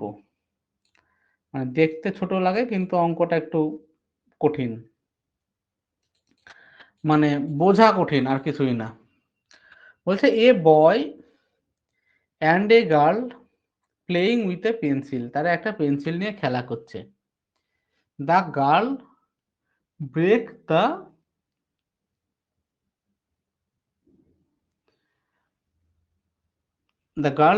The pencil in two parts, মানে মেয়েটা পেন্সিলটাকে দুটো পার্টে ভেঙে ফেললো। The boy observed that the ratio of length of these two parts is same as that of the ratio of the length of the pencil to the larger part. মানে ছেলেটা দেখলো যে যে রেশিওতে মেয়েটা এই পেন্সিলটাকে ভেঙেছে, সেই রেশিওটা সেম। কার সাথে সেম? ওই টোটাল পেন্সিল এবং যে লার্জার পার্ট, মানে এই মানে ভাঙার পর যে বড় পার্টটা হয়েছে তার যে রেশিও। মানে এটাকে আমি যদি আরেকটু ভালোভাবে বোঝাই, এই একটা টোটাল পেন্সিল ছিল, এবার এইটাকে ভেঙে ফেলেছে এরকম ভাবে 2 ভাগে। এবার বলছে এই দুটো পার্টের যে রেশিও, এটা এ আর বি যদি হয়, এ আর বি এর যে রেশিও, এই রেশিওটা সেম কার সাথে? টোটাল পেন্সিলের সাথে লার্জার পার্টে। টোটাল পেন্সিল কত? এ plus B. Are larger part কোনটা? এ। এই রেশিওর সাথে সেম। এবার আমরা যদি এইরকম এ বি ধরে করতে যাই, অঙ্কটা হবে না। এবার দেখো, কোনো পেন্সিল বা কোনো কিছুকে যখন ভাঙো, ধরো এটার দৈর্ঘ্য ছিল 10, এটা 2 হলো, মানে এক দিকটা যদি 2 হয় আর দিকটা 8 হবে, তার মানে কোন রেশিও হলো? 1:4 রেশিও হলো। বা এটা যদি হয় 3, এদিকটা কত হবে? 7, এখন রেশিও কত হলো? 7:3। বা এই জিনিসটাকে তো আমি এইভাবেও লিখতে পারি, 7:3:1। আমার বলার উদ্দেশ্য এটাই যে যেকোনো একটা পার্টকে বা ছোট পার্টটাকে বা বড় পার্টটাকে, মানে যেকোনো একটা পার্টকে সবসময় আমি এক ধরতে পারি। যখন আমার একদিকটা 2 ছিল আর একদিকটা 8 ছিল, এটা 1:4 হয়ে যাচ্ছিল। যখন একদিকটা 3 আর একদিকটা কত? 7। তো এই জিনিসটাকে আমি যদি এদিকে 1 লিখতে চাই, এখানে কত লিখতে হবে? 7/3 লিখতে হবে। তুমি 3 দিয়ে গুণ করো, আবার 3:7ই চলে আসবে। যদি হয় একদিকে 4 আর একদিকে কত হয়? 6, তার মানে একদিকে 1 লিখলে একদিকে 6/4, বা 1:3/2 লিখতে হবে। আমি বলতে চাচ্ছি যে যেকোনো একটা পার্টকে সবসময় আমরা 1 ধরতে পারি। তো যখন এই ধরনের অঙ্ক আসবে, তুমি এমনি ধরে নাও যে ছোট পার্টটা 1 ছিল আর বড় পার্টটা x ছিল। মানে বড় পার্টটা ছোট পার্টের x গুণ। x এর ভ্যালু যাই হতে পারে, ভগ্নাংশ হতে পারে, ভগ্নাংশ নাও হতে পারে। এবার অঙ্কে বলছে এই দুটো পার্টের যা রেশিও, এটা টোটাল পেন্সিল মানে x+1 এর সাথে বড় পার্টটার রেশিও এর সাথে সমান হবে। তো কোনাকুনি গুণ করলে কত হবে? x স্কয়ার সমান x+1, তাহলে x square minus x minus 1 সমান 0। এবার আমাদের এই ফর্মুলাটা জানতে হবে, এটাকে বলা হয় শ্রীধর আচার্যের সূত্র। কোনো একটা ইকুয়েশন যখন থাকে ax square plus bx plus c সমান 0, এই ইকুয়েশনের x এর ভ্যালু কত হয়? x সমান হয় minus B plus minus root over B square minus 4ac by 2a, যেটা দেওয়া আছে। এটা 9 এ থাকে মনে হয়, 9 বা 10 এ। এটাকে জানতে হবে কোনো একটা ইকুয়েশন যদি a square plus ax square plus bx plus c হয়, তখন x এর ভ্যালু হয় minus B plus minus root over B square minus 4ac by 2a। Plus minus দেওয়ার কারণ কি? x এর এটা কি দ্বিঘাত, x এর ভ্যালু 2 আছে, মানে এখানে x এর দুটো ভ্যালু সম্ভব, তাই প্লাস মাইনাস, একটা প্লাস দিয়ে হবে, একটা মাইনাস দিয়ে হবে। এখানে বিটা কি x এর সাথে যে মানে আমার কি বলে এটাকে, এটাকে সহগ বলে মনে হয় বাংলায়। x এর সাথে যেটা থাকবে সেটা হচ্ছে b, এ এক্স এক্স স্কোয়ারের সাথে যেটা থাকবে সেটা হচ্ছে e, আর যেটা কনস্ট্যান্ট থাকবে সেটা হচ্ছে c। তারপর এখানে যদি x এর ভ্যালু বের করতে চাই তাহলে মাইনাস বি, এখানে দেখো বি এর ভ্যালু x এর সাথে কি, x এর সাথে যেটা থাকে সেটাকেই b বলে, কিন্তু x এর সাথে অলরেডি একটা মাইনাস আছে, তাহলে minus of minus 1 plus minus root over B square মানে কি, এখানে কত আছে? কিছু নাই, মানে 1 আছে, 1 তার মানে minus 1 square B square minus 1 square B square minus 4 A মানে কত? কিছু নাই, মানে এখানটায় কত আছে? কিছু নাই, মানে এখানে 1 আছে।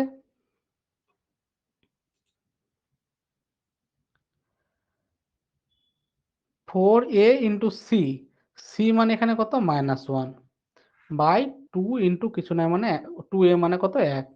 তার মানে আমার এই উপরটা কত হলো? 1 plus minus root over minus 1 square মানে কত? 1, এখানে মাইনাস আর এখানকার এক মাইনাস গুণ হয়ে কত হয়ে যাবে? প্লাস 4 বাই 2, মানে 1 plus minus root over 5 by 2। এটাই উত্তর। যদি তোমাকে বলে যে বড় পার্টটা, এখানে শুধু মানে বড় পার্টটাই চেয়েছে, কারণ ছোট পার্টটাকে আমরা কত ধরেছি? 1 ধরেছি। তার মানে বড় পার্টটার ভ্যালু কত হবে? 1 plus minus root over 5 by 2। বোঝা গেল? হ্যাঁ হ্যাঁ ঠিক আছে। আচ্ছা, এবার হ্যাঁ আচ্ছা, এখানে আরেকটা জিনিস হচ্ছে, তার মানে আমার এক্স এর ভ্যালু পেয়ে গেলাম, এটা রুট ওভার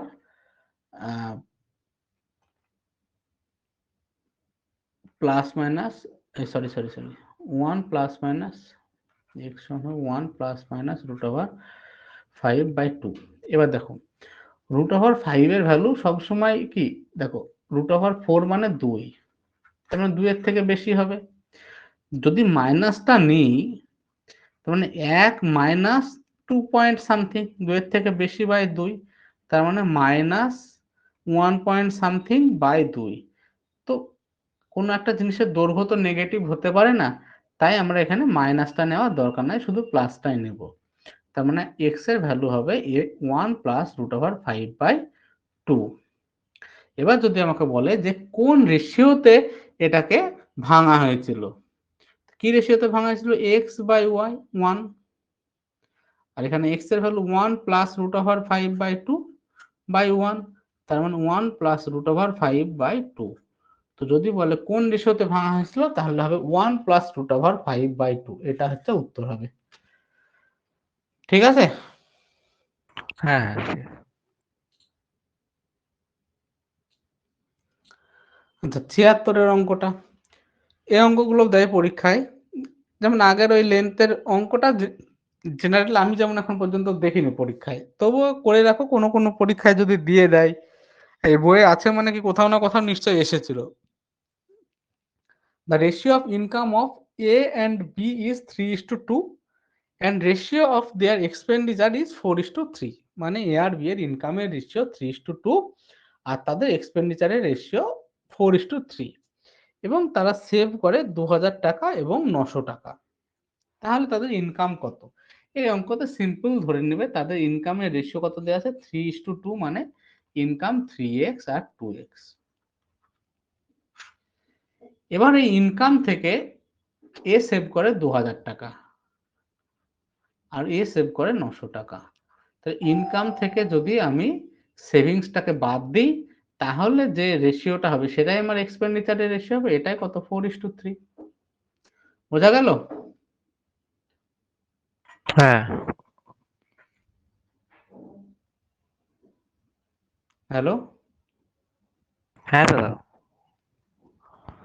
তো মানে এই ধরনের অঙ্ক আসলে কোনো শর্টকাটের দিকে, শর্টকাট পরে শিখবো। এখন ধরে নাও যে ইনকামের রেশিও যদি থাকে 3:2, তার মানে আমার ইনকাম হচ্ছে 3x আর 2x। এবার আমি যদি এরকম ভাবে ভাবি যে ইনকাম 3x আর 2x, এখানে এ সেভ করে 2000 টাকা আর এ সেভ করে 900 টাকা। তার মানে এর আমার এক্সপেন্ডিচার কত 3x মাইনাস 2000 আর এর এক্সপেন্ডিচার হচ্ছে 2x মাইনাস 900। এই দুটো রেশিও কত দেওয়া আছে 4:3।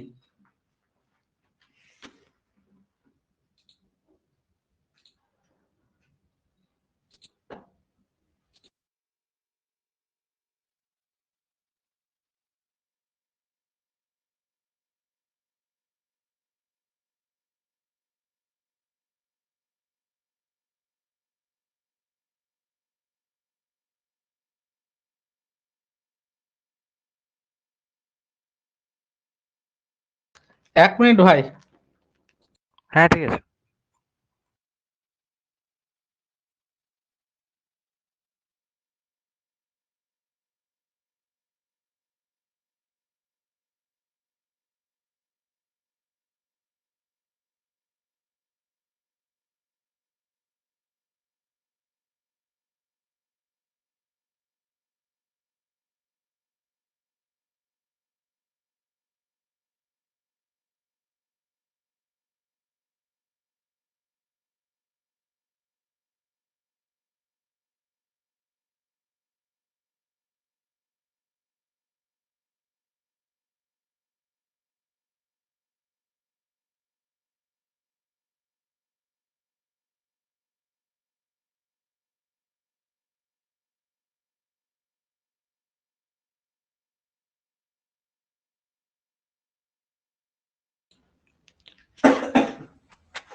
আচ্ছা, পরের কোশ্চেনটা এবার।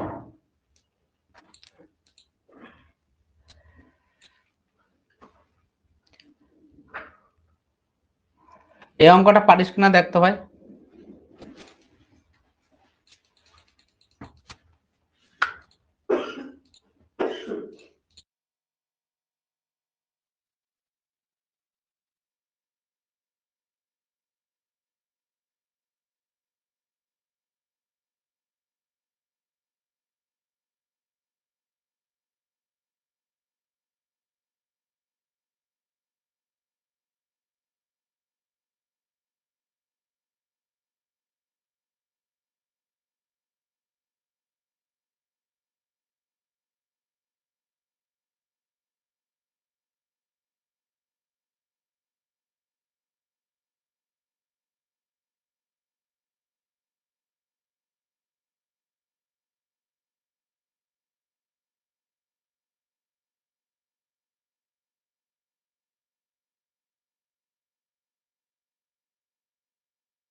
হচ্ছে এটা? ইথের জায়গাটা বুঝতে পারছি। বলছে the ratio of total amount distributed in all male and all female as salary is 6:5, মানে মেল আর ফিমেলের টোটাল যে স্যালারি তার অনুপাত 6:5। তো ratio of is male and is female, মানে এক একজন ছেলে এবং এক একজন মেয়ের যে রেশিও সেটা হচ্ছে 2 আর 3। এটা হচ্ছে টোটাল অ্যামাউন্ট ছেলে এবং মেয়েরা পেয়েছিল 6:5, যার ভিতরে একজন মানে পার পার্সন তাদের অনুপাত হচ্ছে 2:3। তার মানে নাম্বার অফ, দেখো এইটাকে নাম্বার অফ মেল দিয়ে গুণ করলে তো এটা পাওয়া যায়, বোঝা যাচ্ছে? হ্যাঁ টোটাল তুই পেয়েছিস ধর দুজন, না সরি, একজন ছেলে টাকা পায় 2 টাকা, সে টোটাল পেয়েছে 6 টাকা, তাহলে কতজন ছেলে আছে? 3টে। কিভাবে পেলাম? এইটাকে এটা দিয়ে ভাগ করে পেলাম। হ্যাঁ হ্যাঁ তাহলে নাম্বার অফ মেল বা ফিমেলের রেশিও কত হবে? 6-2 আর 5-3। বোঝা গেল? আচ্ছা আচ্ছা ঠিক আছে। টোটাল অ্যামাউন্ট যদি তারা পায় 6:5 অনুপাতে, আর একজন পায় 2:3 অনুপাতে, এবার এইটাকে নাম্বার অফ পার্সন দিয়ে গুণ করলে তো টোটালটা পাওয়া যায়। তাহলে নাম্বার অফ পার্সন নিশ্চয় হবে টোটালটা বাই পার পার্সন যত টাকা করে পায় সেইটা। তার মানে হলো 3:5-3। এবার যখন এরকম অনুপাতে ভগ্নাংশ আসে তখন আমরা কি ওদিকে গুণ হয়ে যাবে। হরটাকে দিয়ে দুজনকে গুণ করে দেবো, মানে 9:5। তার মানে নাম্বার অফ পার্সনের যে অনুপাত হবে সেটা 9:5 হবে। বোঝা গেল? হ্যাঁ হ্যাঁ হ্যাঁ।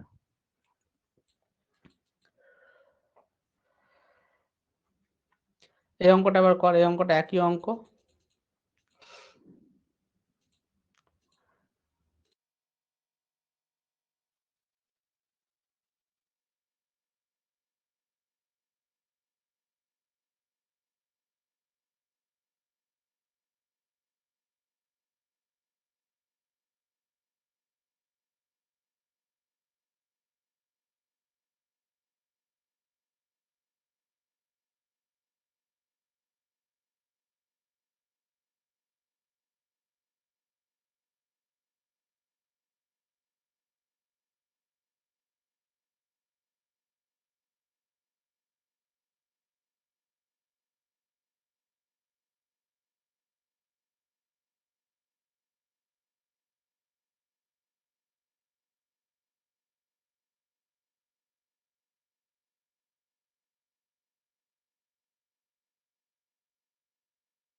বোঝা যাচ্ছে ভাই এটা?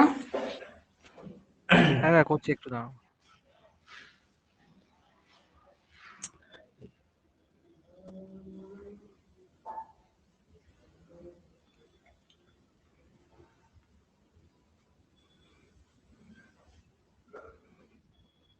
টোটাল বাই ইচ বলে দিয়েছে।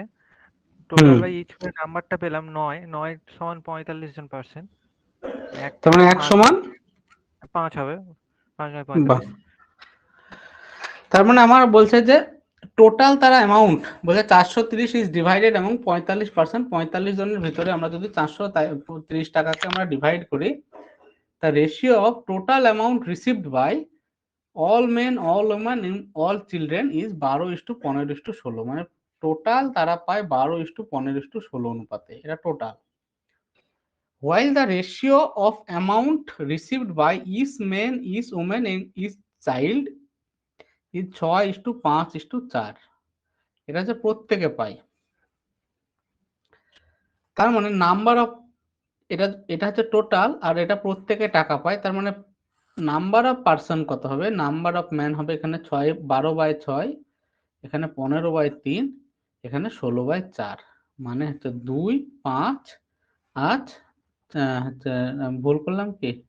3 হয়, না, এটা 5 হবে, 2:3। হ্যাঁ ওটা 5 আর এটা 3 হচ্ছে হয়। 3। তাহলে নাম্বার অফ পার্সন এখানে আমরা টোটাল কত পাচ্ছি? 9। এই 9 সমান বইয়ে দিয়েছে 45। তাহলে 9 সমান যদি 45 হয় তাহলে 1 ইউনিট সমান কত হবে? 5 হবে। তার মানে আমরা যে নাম্বারের রেশিওটা পেলাম 2:3:4, এটা অরিজিনাল রেশিও না, এখানে আরো 5 দিয়ে গুণ করতে হবে। মানে আমার অরিজিনাল যে নাম্বারের রেশিও 10, 15 আর 20। বোঝা গেল? হ্যাঁ হ্যাঁ এবার। এবার এখানে দিয়েছিল কি calculate the number of man, woman, child, সেটা আমরা পেয়ে গেলাম। Also find the amount received by each of them, মানে প্রত্যেকে কত টাকা করে পেয়েছে সেটাও আমাকে বের করতে হবে। ঠিক আছে, এবার আমাকে বললো এই যে টোটাল অ্যামাউন্টের রেশিও কত, 12, 15 আর 16, এই টোটালটা কত, 43। হ্যাঁ এই টোটাল অ্যামাউন্টটা এই রেশিওতে ভাগ হয়েছে, টোটাল টোটাল অ্যামাউন্ট কত ছিল, 430। তাহলে 43 সমান 430 দেওয়া, তার মানে 1 ইউনিট সমান 10। মানে টোটাল অ্যামাউন্ট মানে সব ম্যান গুলো মিলে পেয়েছিল 12-র 10 গুণ, মানে 120 টাকা। ওমেন গুলো পেয়েছিল 150 টাকা, আর চাইল্ড গুলো টোটাল পেয়েছিল 160 টাকা। তাহলে 10 জন মিলে যদি 120 টাকা পায়, পার ম্যান কত পেয়েছিল, 12 টাকা করে। 15 জন মিলে যদি 150 টাকা পায়, পার একজন কত, 10 টাকা পেয়েছিল। আর এখানে 160 বার মানে এখানে 8 টাকা করে পেয়েছিল। বোঝা গেল এবার? হ্যাঁ হ্যাঁ ঠিক আছে। অসুবিধা নেই তো? না না ঠিক আছে।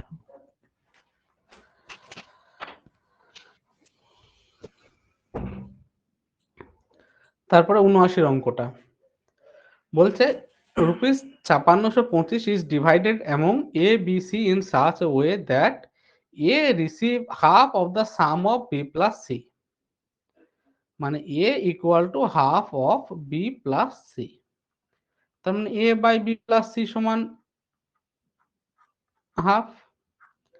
আবার একইভাবে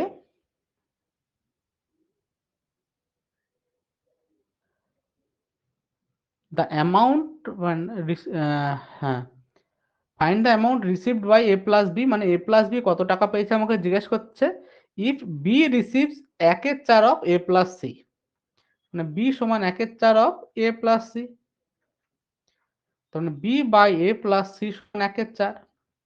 এবার দেখো এই ইকুয়েশনে যদি উপর নিচে যোগ করি তাহলে কত হয়, এ প্লাস বি প্লাস সি হয়, এখানেও এ প্লাস বি প্লাস সি হয় ওপর নিচ যোগ করলে। এবার এখানে এই টোটালটা এ প্লাস বি প্লাস সি এর ভ্যালু হচ্ছে 3, আর এখানে হচ্ছে 5। তাহলে একই অঙ্কে এ প্লাস বি প্লাস সি এর ভ্যালু একবার 3 একবার 5, এটা তো হতে পারে না, দুটোকে তো সমান হতে হবে। সমান হতে গেলে আমাকে কত, এদের এলসিএম এ নিয়ে যেতে হবে। তার মানে একে 5 দিয়ে গুণ করতে হবে, একে 3 দিয়ে গুণ করতে হবে। তাহলে একে 5 দিয়ে গুণ করলে 5/10, আর একে 3 দিয়ে গুণ করলে 3/12। A by B plus C সমান 5/10, আর এখানে B by A plus C সমান 3/12। এখন A plus B plus C এর ভ্যালু এখানেও 15, এখানেও।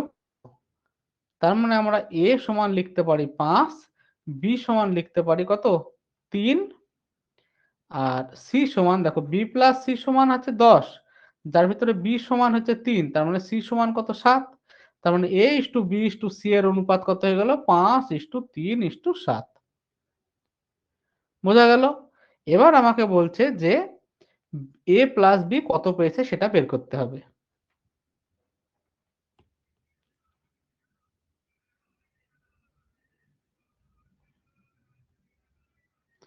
হ্যালো, শোনা যাচ্ছে? হ্যাঁ স্যার।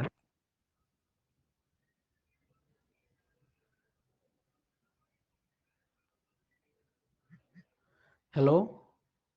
হ্যাঁ দাদা শোনা যাচ্ছে। আচ্ছা, তো এ প্লাস এই A is to B is to C এর আমরা ভ্যালু কত পেলাম, 5:3:7। এই A plus B plus C সমান কত ছিল আমার, 5625।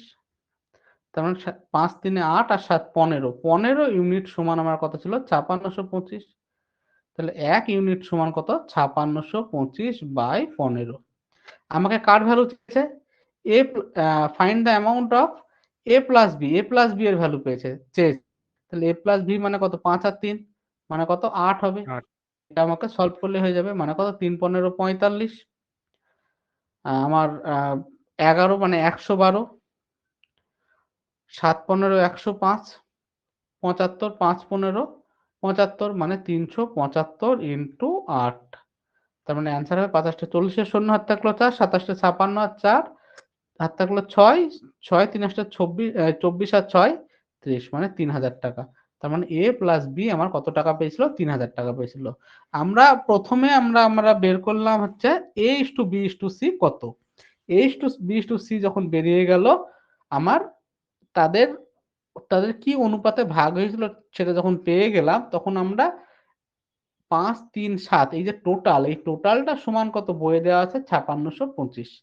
তার মানে 1 ইউনিট সমান কত 5625/15। আমাকে চেয়েছে a প্লাস b এর ভ্যালু। a প্লাস b এর ভ্যালু কত? 5 আর 3 8, 8 এর ভ্যালু কত বের করলে আমার অ্যান্সার হয়ে যাবে। বোঝা গেল? হ্যাঁ হ্যাঁ, ঠিক আছে।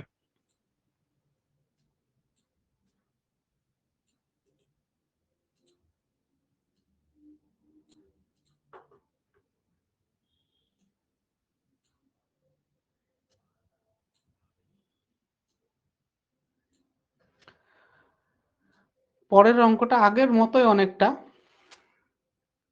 The ratio of last year income of A, B, C is 3, 4, 5। A B C এর আগের বছরের ইনকামের ratio 3:4:5, while the ratio of their last year income to present year income বা কারেন্ট ইয়ার ইনকাম ইজ 4:5। মানে এ এর ক্ষেত্রে 4:5 হচ্ছে last ইয়ারের সাথে প্রেজেন্ট ইয়ারের ইনকামের রেশিও, এটা এ এর ক্ষেত্রে।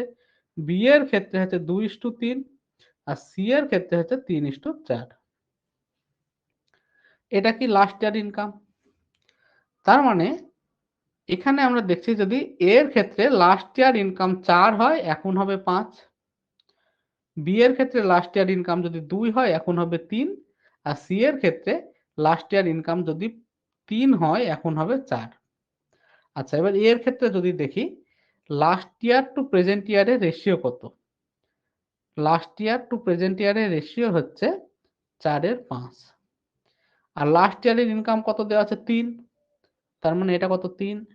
তার মানে প্রেজেন্ট ইয়ার ইনকাম সমান 15 বাই, বা এরকম লিখতে পারি আমরা 5 × 3/4। বি এর ক্ষেত্রে লাস্ট ইয়ার বাই প্রেজেন্ট ইয়ার সমান 2/3, এইটা সমান দেওয়া আছে 4, তার মানে প্রেজেন্ট ইয়ার ইনকাম হবে 3:4/2। সি এর ক্ষেত্রে হবে লাস্ট বাই প্রেজেন্ট সমান 3/4, এটা সমান দেওয়া আছে 5, তার মানে প্রেজেন্ট সমান হবে 4/3 × 5। তো দেখো এখানে আমার 4 দিয়ে ভাগ হচ্ছে, এখানে 2 দিয়ে ভাগ হচ্ছে, এখানে 3 দিয়ে ভাগ হচ্ছে। এই যে 4, 2 আর 3 এইগুলো দিয়ে ভাগ হচ্ছে, যেগুলো লাস্ট ইয়ারের ইনকামের রেশিওর ভিতরে বলা ছিল। তো আমি যদি সেই জন্য এখানে একটা ভগ্নাংশ চলে আসছে। আমি যদি শুরুতেই এই 4, 2, 3 এদের এলসিএম দিয়ে উপরটাকে গুণ করে দিই। এদের এলসিএম কত? 4, 2, 3 এর এলসিএম 12। সবাইকে যদি 12 দিয়ে গুণ করে দিই তাহলে এটা কত 36, এটা কত হবে 48, এটা হবে 60। তার মানে এখানটায় আর 3 হবে না, এখানে এখন হবে 36, এখানে 4 হবে না, এখানে হবে 48, এখানে 5 হবে না, এখানে হবে 60 হবে। তাহলে দেখো এই 4 দিয়ে কেটে গিয়ে 9 হবে, মানে 45 হবে, আর কোনো ভগ্নাংশ আসবে না। দেখো আমার আগের রেশিও আর এখনকার রেশিও সেমই আছে, শুধু আমি 12 দিয়ে গুণ করেছি। গুণ করলে তো রেশিও চেঞ্জ হয় না, একই জিনিস দিয়ে সবাইকে গুণ করেছি, তো রেশিওর তো কোনো চেঞ্জ হচ্ছে না। এবার আমি গুণ কেন করলাম? কারণ এই রেশিওটা দিয়ে যখন আমি প্রেজেন্ট ইয়ারের ইনকাম বের করতে যাব, তখন একটাকে 4 দিয়ে ভাগ করছি, একটাকে 2 দিয়ে ভাগ করছি, একটাকে 3 দিয়ে ভাগ করছি। যখন 4, 2, 3 দিয়ে ভাগ করছি তখন দেখছি ভগ্নাংশ আসছে। তো এই ধরনের অঙ্কে যখন আমরা করব, তখন আমরা যেহেতু এই পরে যাওয়ার সময় ভগ্নাংশ আসছে, আমি শুরুতেই কি করব, এই এদের এলসিএম দিয়ে গুণ করে দেব। গুণ করে দিলে দেখো পরে আর কোনো রকম লসাগু আসছে না। এটা দিয়ে কাটলে কত 3, 3 24 এবং 72 হবে। এটা দিয়ে কাটলে 20, 4 20 80 হবে। তার মানে প্রেজেন্ট ইয়ার ইনকামের রেশিও হবে 45:72:80। এটাকে তুমি যদি মনে করো আরেকটু ছোট করব, ছোট হবে না মনে হয়, না ছোট্ট হবে না। তো এবার আমাকে বলছে যে কারেন্ট ইয়ার ইনকাম এইটা 98500, এবং তোমাকে বি প্লাস সি এর প্রেজেন্ট ইয়ারের ইনকাম কত বের করতে হবে। তার মানে এই টোটালটা সমান কত দেওয়া আছে 98500, আর আমাকে বের করতে হবে বি প্লাস সি। তার মানে বি প্লাস এই টোটালটা কত? ৪৫, ৭২ আর ৮০। তার মানে কি ৮০ আর ৭০ ১৫০ আর ১৫০ ৪০ ১৯৫ আর ৫ আর ২ ৭ মানে ১৯৭ সমান আমার দেওয়া আছে 98500। আর আমাকে বের করতে হবে B plus C. B plus C মানে এইটা আর এইটা মানে হচ্ছে ৮০ আর ৭২ মানে ১৫২ সমান কত বের করতে হবে। তাহলে এটা কত হবে 98500 ইন্টু ১৫২ বাই ১৯৭। এটা দিয়ে কাটলে এটা ৫ হয়, ৫০০। তার মানে ৫ দুগুণ ১০ শূন্য হাত থাকলে ৭৬। এটা আমার অ্যান্সার হবে। বোঝা গেল? হ্যাঁ হ্যাঁ ঠিক আছে, একটু এই অঙ্কগুলো ক্যালকুলেটিভ একটু আছে। ক্যালকুলেটিভ অঙ্ক, হ্যাঁ, ভালোভাবে প্রথম থেকে বুঝবে। আর ওই যে দু একটা কথা বলছি যে কত দিয়ে গুণ করবে, ওই জিনিসটা যদি না বুঝতে পারো আমাকে বলবে, কারণ ওইটা হচ্ছে ক্যালকুলেশন শর্ট করার একটা উপায়, না হলে ভগ্নাংশ চলে আসবে। ঠিক আছে? হ্যাঁ পরেরটাই যেমন বলছে the ratio of income of A and B is 3:B। তার মানে A আর B এর ইনকামের ratio 3:5। Ratio of their last year to current year income কত? 2:3 আর 4:5। এটা হচ্ছে কি ratio of their income 1 year ago, মানে এটা লাস্ট ইয়ার ইনকাম। আর এখানে লাস্ট ইয়ার ইনকামের সাথে প্রেজেন্ট ইয়ার ইনকামের রেশিও 2:3 দেওয়া আছে আর 4:5 দেওয়া আছে। তার মানে আমি যদি প্রেজেন্ট ইয়ার ইনকাম বের করতে চাই, এইটাকে 2 দিয়ে ভাগ করতে হবে, 3 দিয়ে গুণ করতে হবে, আর এইটাকে 4 দিয়ে ভাগ করতে হবে, 5 দিয়ে গুণ করতে হবে। তো শুরুতেই যদি আমি এদের এলসিএম বা এখানে কত 2 আর 4 এলসিএম 4 মানে 4 দিয়ে গুণ করে দিলাম 12 আর 20। এটা হয়ে গেল লাস্ট ইয়ার ইনকাম। এবার বলছে এর ক্ষেত্রে এটা ধরো এ আর এটা হচ্ছে বি। এর ক্ষেত্রে লাস্ট ইয়ার টু কারেন্ট ইয়ারের রেশিও কত? 2:3। তাহলে 2 সমান হচ্ছে 12 আছে, তাহলে 1 সমান কত? 6। তার মানে 3 সমান কত হবে? 18 হবে। এটা হচ্ছে প্রেজেন্ট ইয়ার ইনকাম। বি এর ক্ষেত্রে 4 সমান 20 দেওয়া আছে, মানে 1 সমান 5। তার মানে 5 সমান হবে 25। এটা হচ্ছে প্রেজেন্ট ইয়ার ইনকাম হবে বা কারেন্ট ইয়ার ইনকাম। এবার আমাকে বলছে if their total current year income is 4300। এটার যোগফল কত? 43। 43 সমান দেওয়া আছে 4300। 1 সমান কত? 100। তার মানে তাদের এখন ইন্ডিভিজুয়ালি তাদের কারেন্ট ইয়ার ইনকাম কত? তাহলে হবে 1800 আর 2500। বোঝা গেল? হ্যাঁ হ্যাঁ বুঝতে পারছি এবার।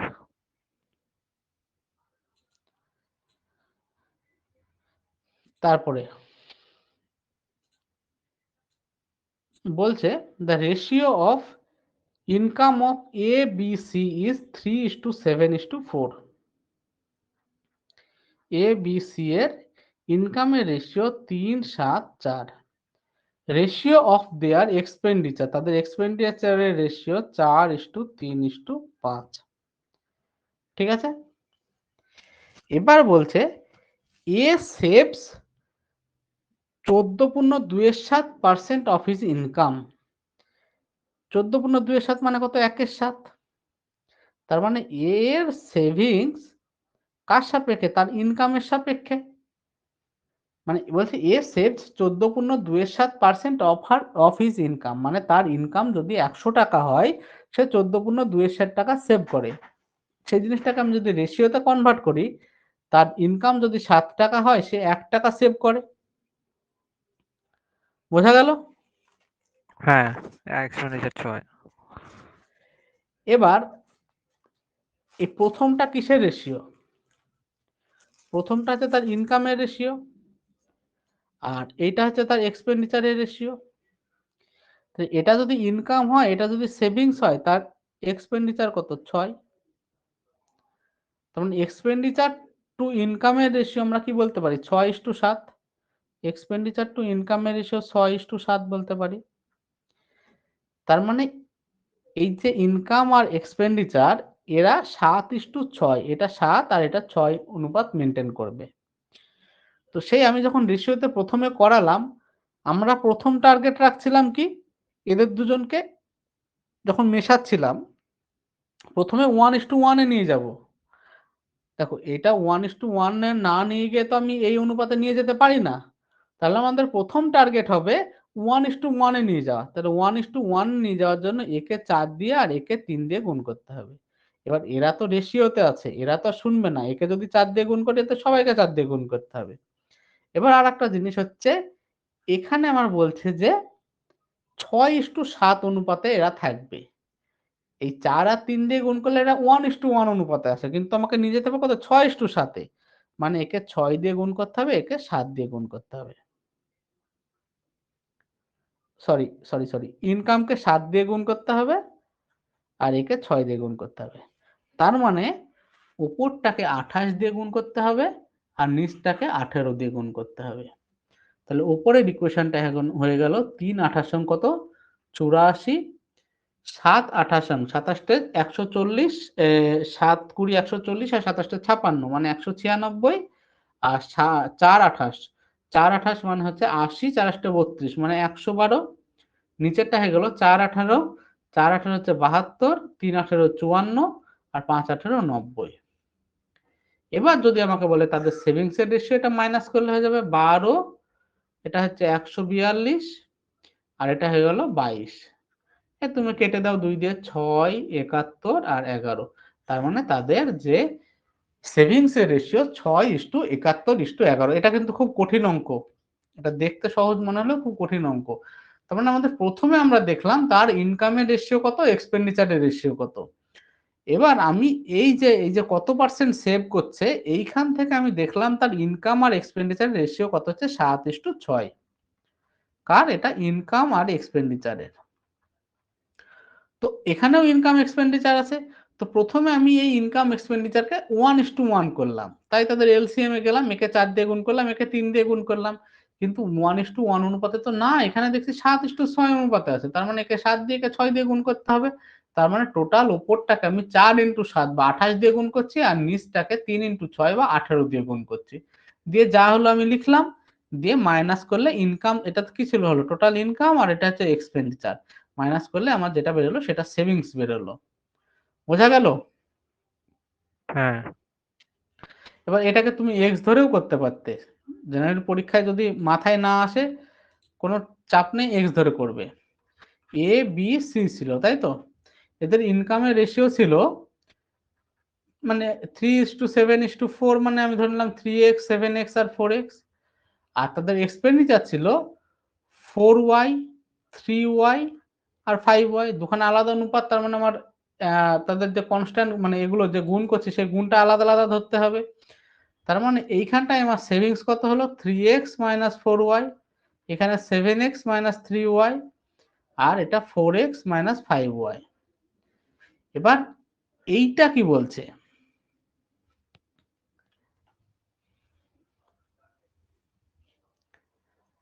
এই 3x/4y, দেখো এই যে এইখানটা যদি আমরা ভাবি সেভিংস আর ইনকামের রেশিও 1:7 ছিল,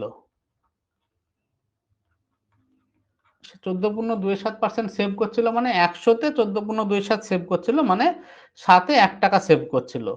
মানে ইনকাম যদি হয় 7, তার এক্সপেন্ডিচার হয় 6।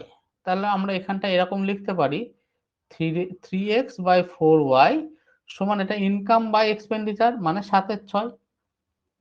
তো এখান থেকে তুমি x/y এর ভ্যালুটা আরামসে বের করে নিতে পারবে। যখন x/y এর ভ্যালু বেরিয়ে গেল, কত হলো x/y এর ভ্যালু হলো, এখানে যদি কাটো 2, এখানে হলো 3, মানে হচ্ছে 14/9। ঠিক আছে, তার মানে x এর ভ্যালু হচ্ছে 14 আর y এর ভ্যালু 9। তার মানে এর সেভিংস হচ্ছে 3x - 4y। মানে এখানে x এর ভ্যালু কত বসাও 14 বসাও, এখানটায় 9 বসাও। এর ক্ষেত্রে 7x - 3y, মানে এখানে 14 বসাও, এখানে 9 বসাও। তো এইভাবে তুমি এরটাও বের করে দিতে পারবে, কোনো অসুবিধা হবে না। কিন্তু আমি যেহেতু বলছি যে রেশিও মেথড বা আমরা করছি, তাতে প্রথম যে প্রসেসটা দেখালাম, প্রথমে এদেরকে 1:1 এ নিয়ে যাও, তারপরে যে রেশিও আসছে সেই রেশিওতে নিয়ে যাও, অনেক সহজে অঙ্কটা হয়ে যাবে। বোঝা গেল? হ্যাঁ দাদা। এবার আমাদের আসছে ডগ আর র‍্যাবিটের অঙ্ক। এই অঙ্কগুলো পরীক্ষায় অনেক আসে। বলছে a dog chase a rabbit, মানে একটা কুকুর একটা র্যাবিটকে চেস করছে। The dog takes 6 leaps for every 7 leaps of the rabbit, মানে খরগোশটা যখন 7 ধাপ নেয় সেই সময়ে কুকুরটা 6 ধাপ নেয়। মানে ডগ আর র্যাবিট যদি বলি, যদি র্যাবিট 7খানা ধাপ দেয় কুকুরটা 6খানা ধাপ দেয়। এবার বলছে the distance covered by rabbit in 6 মানে লিপস, মানে তার র্যাবিটের 6খানা জাম্পে যতটা সে ডিস্টেন্স কভার করে is equal to distance covered by dog in 5 leaps. কুকুর 5খানা জাম্পে সেই মানে আমার সেই দূরত্বটা কভার করে, একই দূরত্ব। আমি ধরে নিলাম দূরত্বটা কত, 30, দুজনের এলসিএম। তার মানে র্যাবিটটা একটা জাম্পে কতটুকু দূরত্ব যায়, 5 ইউনিট বা 5 মিটার বা যা খুশি, আর ডগটা যায় 6 মিটার। এটা তাদের কি হলো, এফিসিয়েন্সি, মানে একটা জাম্পে এ 5 মিটার যায়, এ 6 মিটার যায়।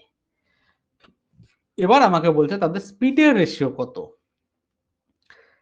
তার মানে যে সময়ে ডগ 6খানা বা র্যাবিট 7খানা ঝাঁপ দিচ্ছিল, ডগ কতগুলো ঝাঁপ দিচ্ছিল, 6খানা। তাহলে 7খানা, এ যদি একখানা ঝাঁপে 5 মিটার যায় বা 5 ইউনিট যায়, তাহলে 7খানা ঝাঁপে কত যাবে, 7 × 5 বা 35 ইউনিট। সেই সময় ডগ কতগুলো দিচ্ছে, 6খানা ঝাঁপ দিচ্ছে, আর একখানা ঝাঁপে কত যাচ্ছে, 6 ইউনিট। মানে টোটাল দূরত্ব কত যাচ্ছে, 6 × 6 মানে 36। তার মানে তাদের ডিস্টেন্স কভার করার বা তাদের স্পিডের রেশিও কত হয়ে গেল, 36:35। বোঝা গেল এটা? হ্যাঁ, এটা আরেকবার বলো।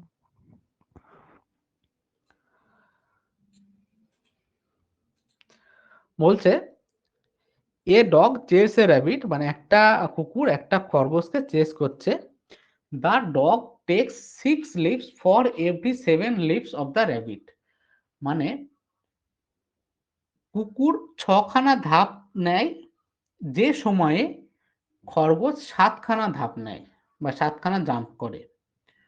মানে কুকুর 6খানা জাম্প করে, একই সময়ে খরগোশটা কতগুলো 7খানা জাম্প করে। এবার এটা হচ্ছে জাম্পের সংখ্যা।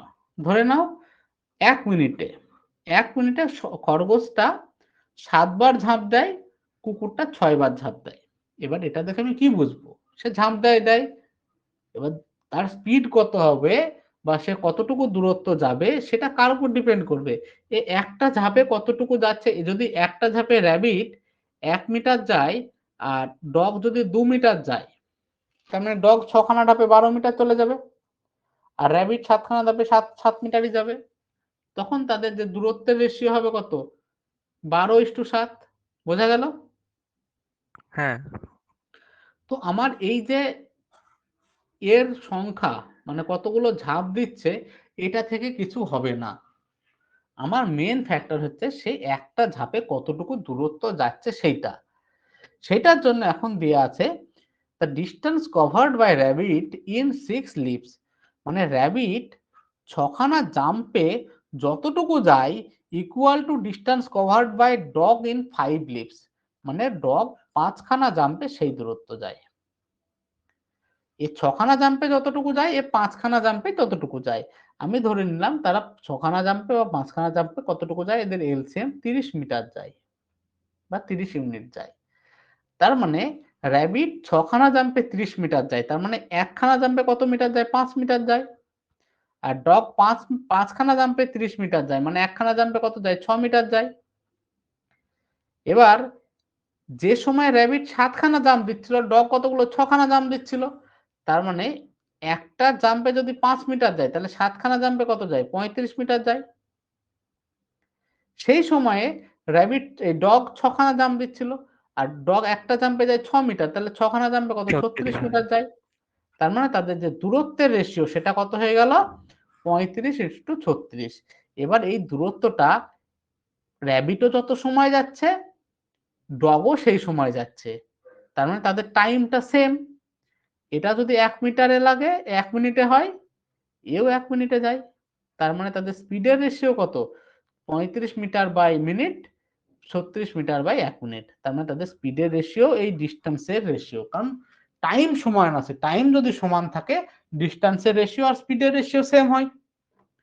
বোঝা গেল? হ্যাঁ হ্যাঁ ঠিক আছে। 84 অঙ্কটা একই রকম অঙ্ক। বলছে a dog takes 7 jumps for every 10 jumps of lion, তার and a fox takes 12 jumps for every 10 jumps of lion. মানে আমরা যদি ধরি ডগ, লায়ন আর ফক্স, ডগ 7খানা জাম্প মারে, তখন সেই সময়ে লায়ন 10খানা জাম্প মারে, অ্যান্ড ফক্স 12খানা জাম্প মারে for every 10 jumps of lion. মানে লায়ন যদি 10খানা জাম্প মানে ফক্স কতগুলো 12খানা জাম্প মারে। এবার হচ্ছে এটা জাম্পের সংখ্যা, মানে একটা নির্দিষ্ট সময়ে এরা কতগুলো জাম্প মারে, এরা কিন্তু ডিস্টেন্স না। মানে এবার আমাকে একে এখান থেকে তাদের ডিস্টেন্সের রেশিও পেতে গেলে এরা একটা জাম্পে কতটুকু দূরত্ব যায় সেটা বের করতে হবে। সেটার জন্য আমাকে বলছে distance covered by dog in 5 jumps. ডগের 5খানা জাম্পে যেটুকু যায়, distance covered by fox in 20 jumps, fox 20 জাম্পসে সেটুকু যায়, ইকুয়াল আর ইকুয়াল টু কি, distance covered by lion in 15 jumps, lion's 15 জাম্পে সেই দূরত্ব যায়। আমি ধরে নিলাম সেই দূরত্বটা হচ্ছে এদের এলসিএম, মানে কত, 60। তার মানে ডগ 5খানা জাম্পে 60 মিটার যায়, মানে এক জাম্পে কতটুকু যায়, 12 মিটার যায়। ফক্স 20 জাম্পে 60 যায়, মানে এক জাম্পে 3 মিটার যায়, আর লায়ন 4 মিটার যায়। এবার এদের নাম্বার অফ জাম্পের সংখ্যা 7, 10, 12, আর একটা জাম্পে 12, 3 আর 4 যায়। তার মানে টোটাল ডিস্টেন্স তারা কতটুকু কভার করে, 12, 3 আর 4, মানে 7, 12, 84, এরা 30 আর 4, 12, 48। তার মানে তাদের ডিস্টেন্সের রেশিও, একটা নির্দিষ্ট সময় তাদের যে ডিস্টেন্স কভার করার রেশিও, আচ্ছা সরি এটা মনে হয়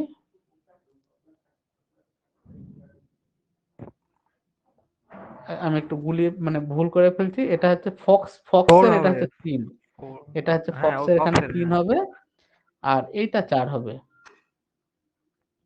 মানে এটা 40 হবে আর এটা 36 হবে।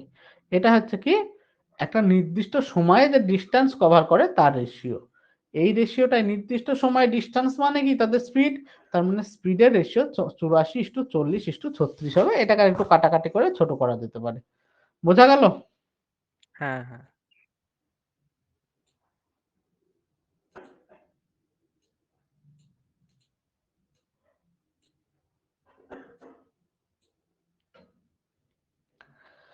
তারপরে যে অঙ্কটা আছে এই অঙ্কটাও খুব আসে পরীক্ষায়। তা বলছি রেশিওটা এই পর্যন্ত রাখবে, একটু বুঝতে হবে বেশ ভালো মতোই। আচ্ছা এ পর্যন্ত থাকবে। হ্যাঁ, এই রেশিওর অঙ্কগুলো একটু টাফ অঙ্ক। একটু আমার, ঠিক আছে, হ্যাঁ একটু অসুবিধা নেই। বুঝতে হবে। আর ওই অ্যাডভান্সের অঙ্কগুলো করা হয়েছে? হ্যাঁ অ্যাডভান্সের কিছুটা হয়েছে, রিমাইন্ডার পর্যন্ত করেছি, তারপরে অ্যালজেব্রাটা বাকি আছে আমার করতে হবে এটা।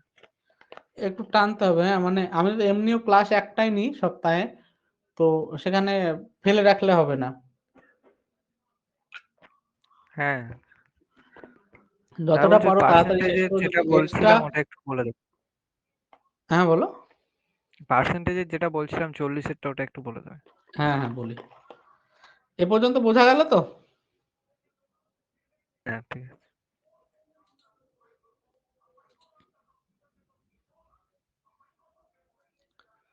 পার্সেন্টেজ,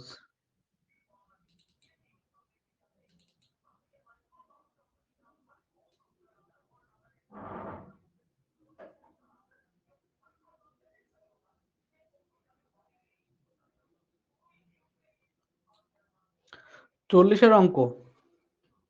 হ্যাঁ। আচ্ছা।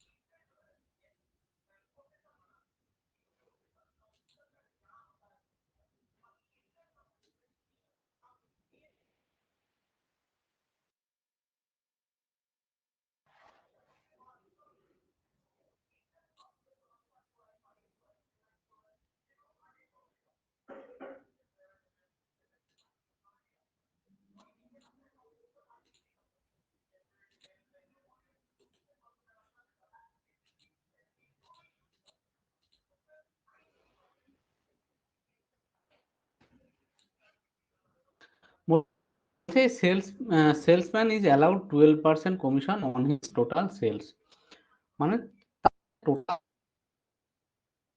তাকে 12% কমিশন দেওয়া হয়েছে, ঠিক আছে। And a bonus of 15,000। আমি যদি এটা টোটাল সেল ধরি, আমি এখানটায় ধরলাম তার 15,000 টাকা। 15,000 টাকার বেশি যত টাকা সেল করবে তার উপর তাকে 1% বোনাস দেওয়া হবে। বোঝা গেল?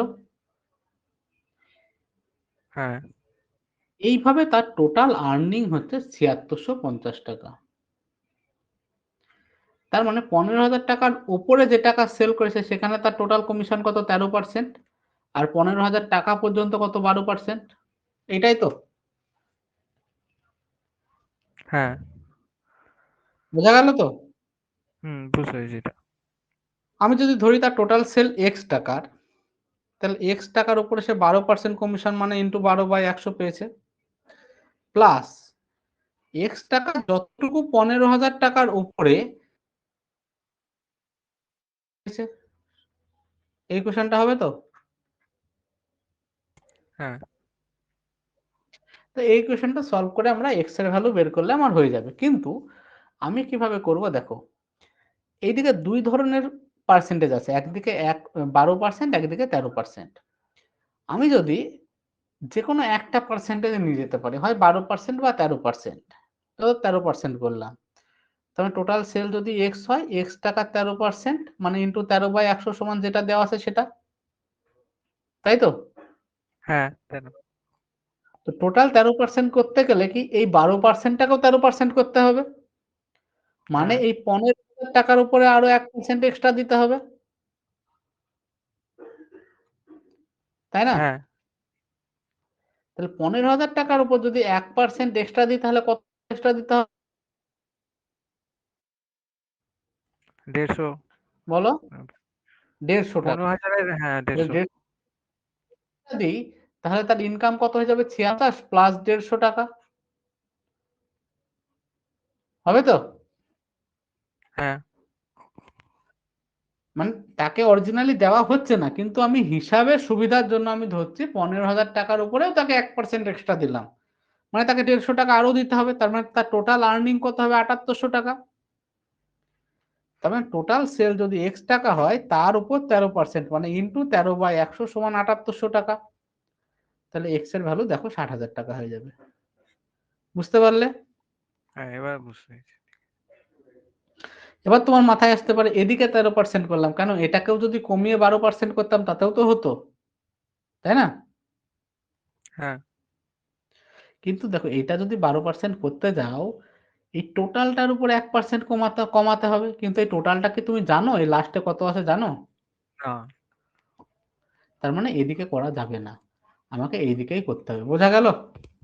হ্যাঁ ঠিক আছে। আর একটা দাদা ওই ভোটিং এর যেটা যখন ওই নাম্বার চলে আসছে না, পার্সেন্টেজে ছিল ঠিক আছে, ওই হ্যাঁ, নাম্বারে গিয়ে একটু যাচ্ছে যখনই নাম্বার চলে আসছে। নাম্বারের সময় এক্স ধরে নেবে যদি অসুবিধা হয়। একটা বলে দাও তো একবার। ঠিক আছে? হ্যাঁ ঠিক আছে। 100x ধরে নেবে, দেখবে অসুবিধা হবে না নাম্বারে। বা যদি কোনো কোশ্চেন নাম্বার আছে কি তাহলে আমি বলে দিতাম। হ্যাঁ আছে, দাঁড়াও বলছি। ওই যেটা কল তার উপরেই একটা ছিল মনে হয়। এখানে তো নাম্বার নেই মনে হয়। নাম্বার দিয়ে আছে বলছি।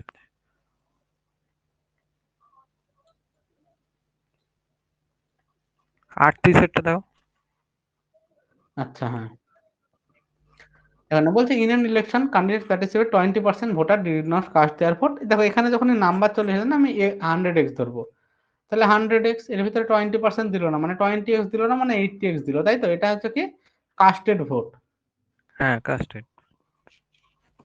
আউট অফ হুইচ 600 ইনভ্যালিড, মানে কত ভ্যালিড? কত? 80x মাইনাস 600, মানে এটা হচ্ছে ভ্যালিড ভোট। ঠিক আছে? হ্যাঁ winner get 75% of the valid vote. এই ভ্যালিড ভোটের উইনার 75% পেয়েছে, মানে লুজার কত পেয়েছে? 25%। হ্যাঁ তার মানে এ কত ভোটে জিতেছে? 50% ভোটে জিতেছে। কার 50%? এই ভোটের 50%, মানে 80x মাইনাস 600 এর 50%, মানে কত? হাফ। হাফ। এটা সমান দেওয়া আছে কত? 1500। বোঝা গেল? হ্যাঁ হ্যাঁ ঠিক আছে।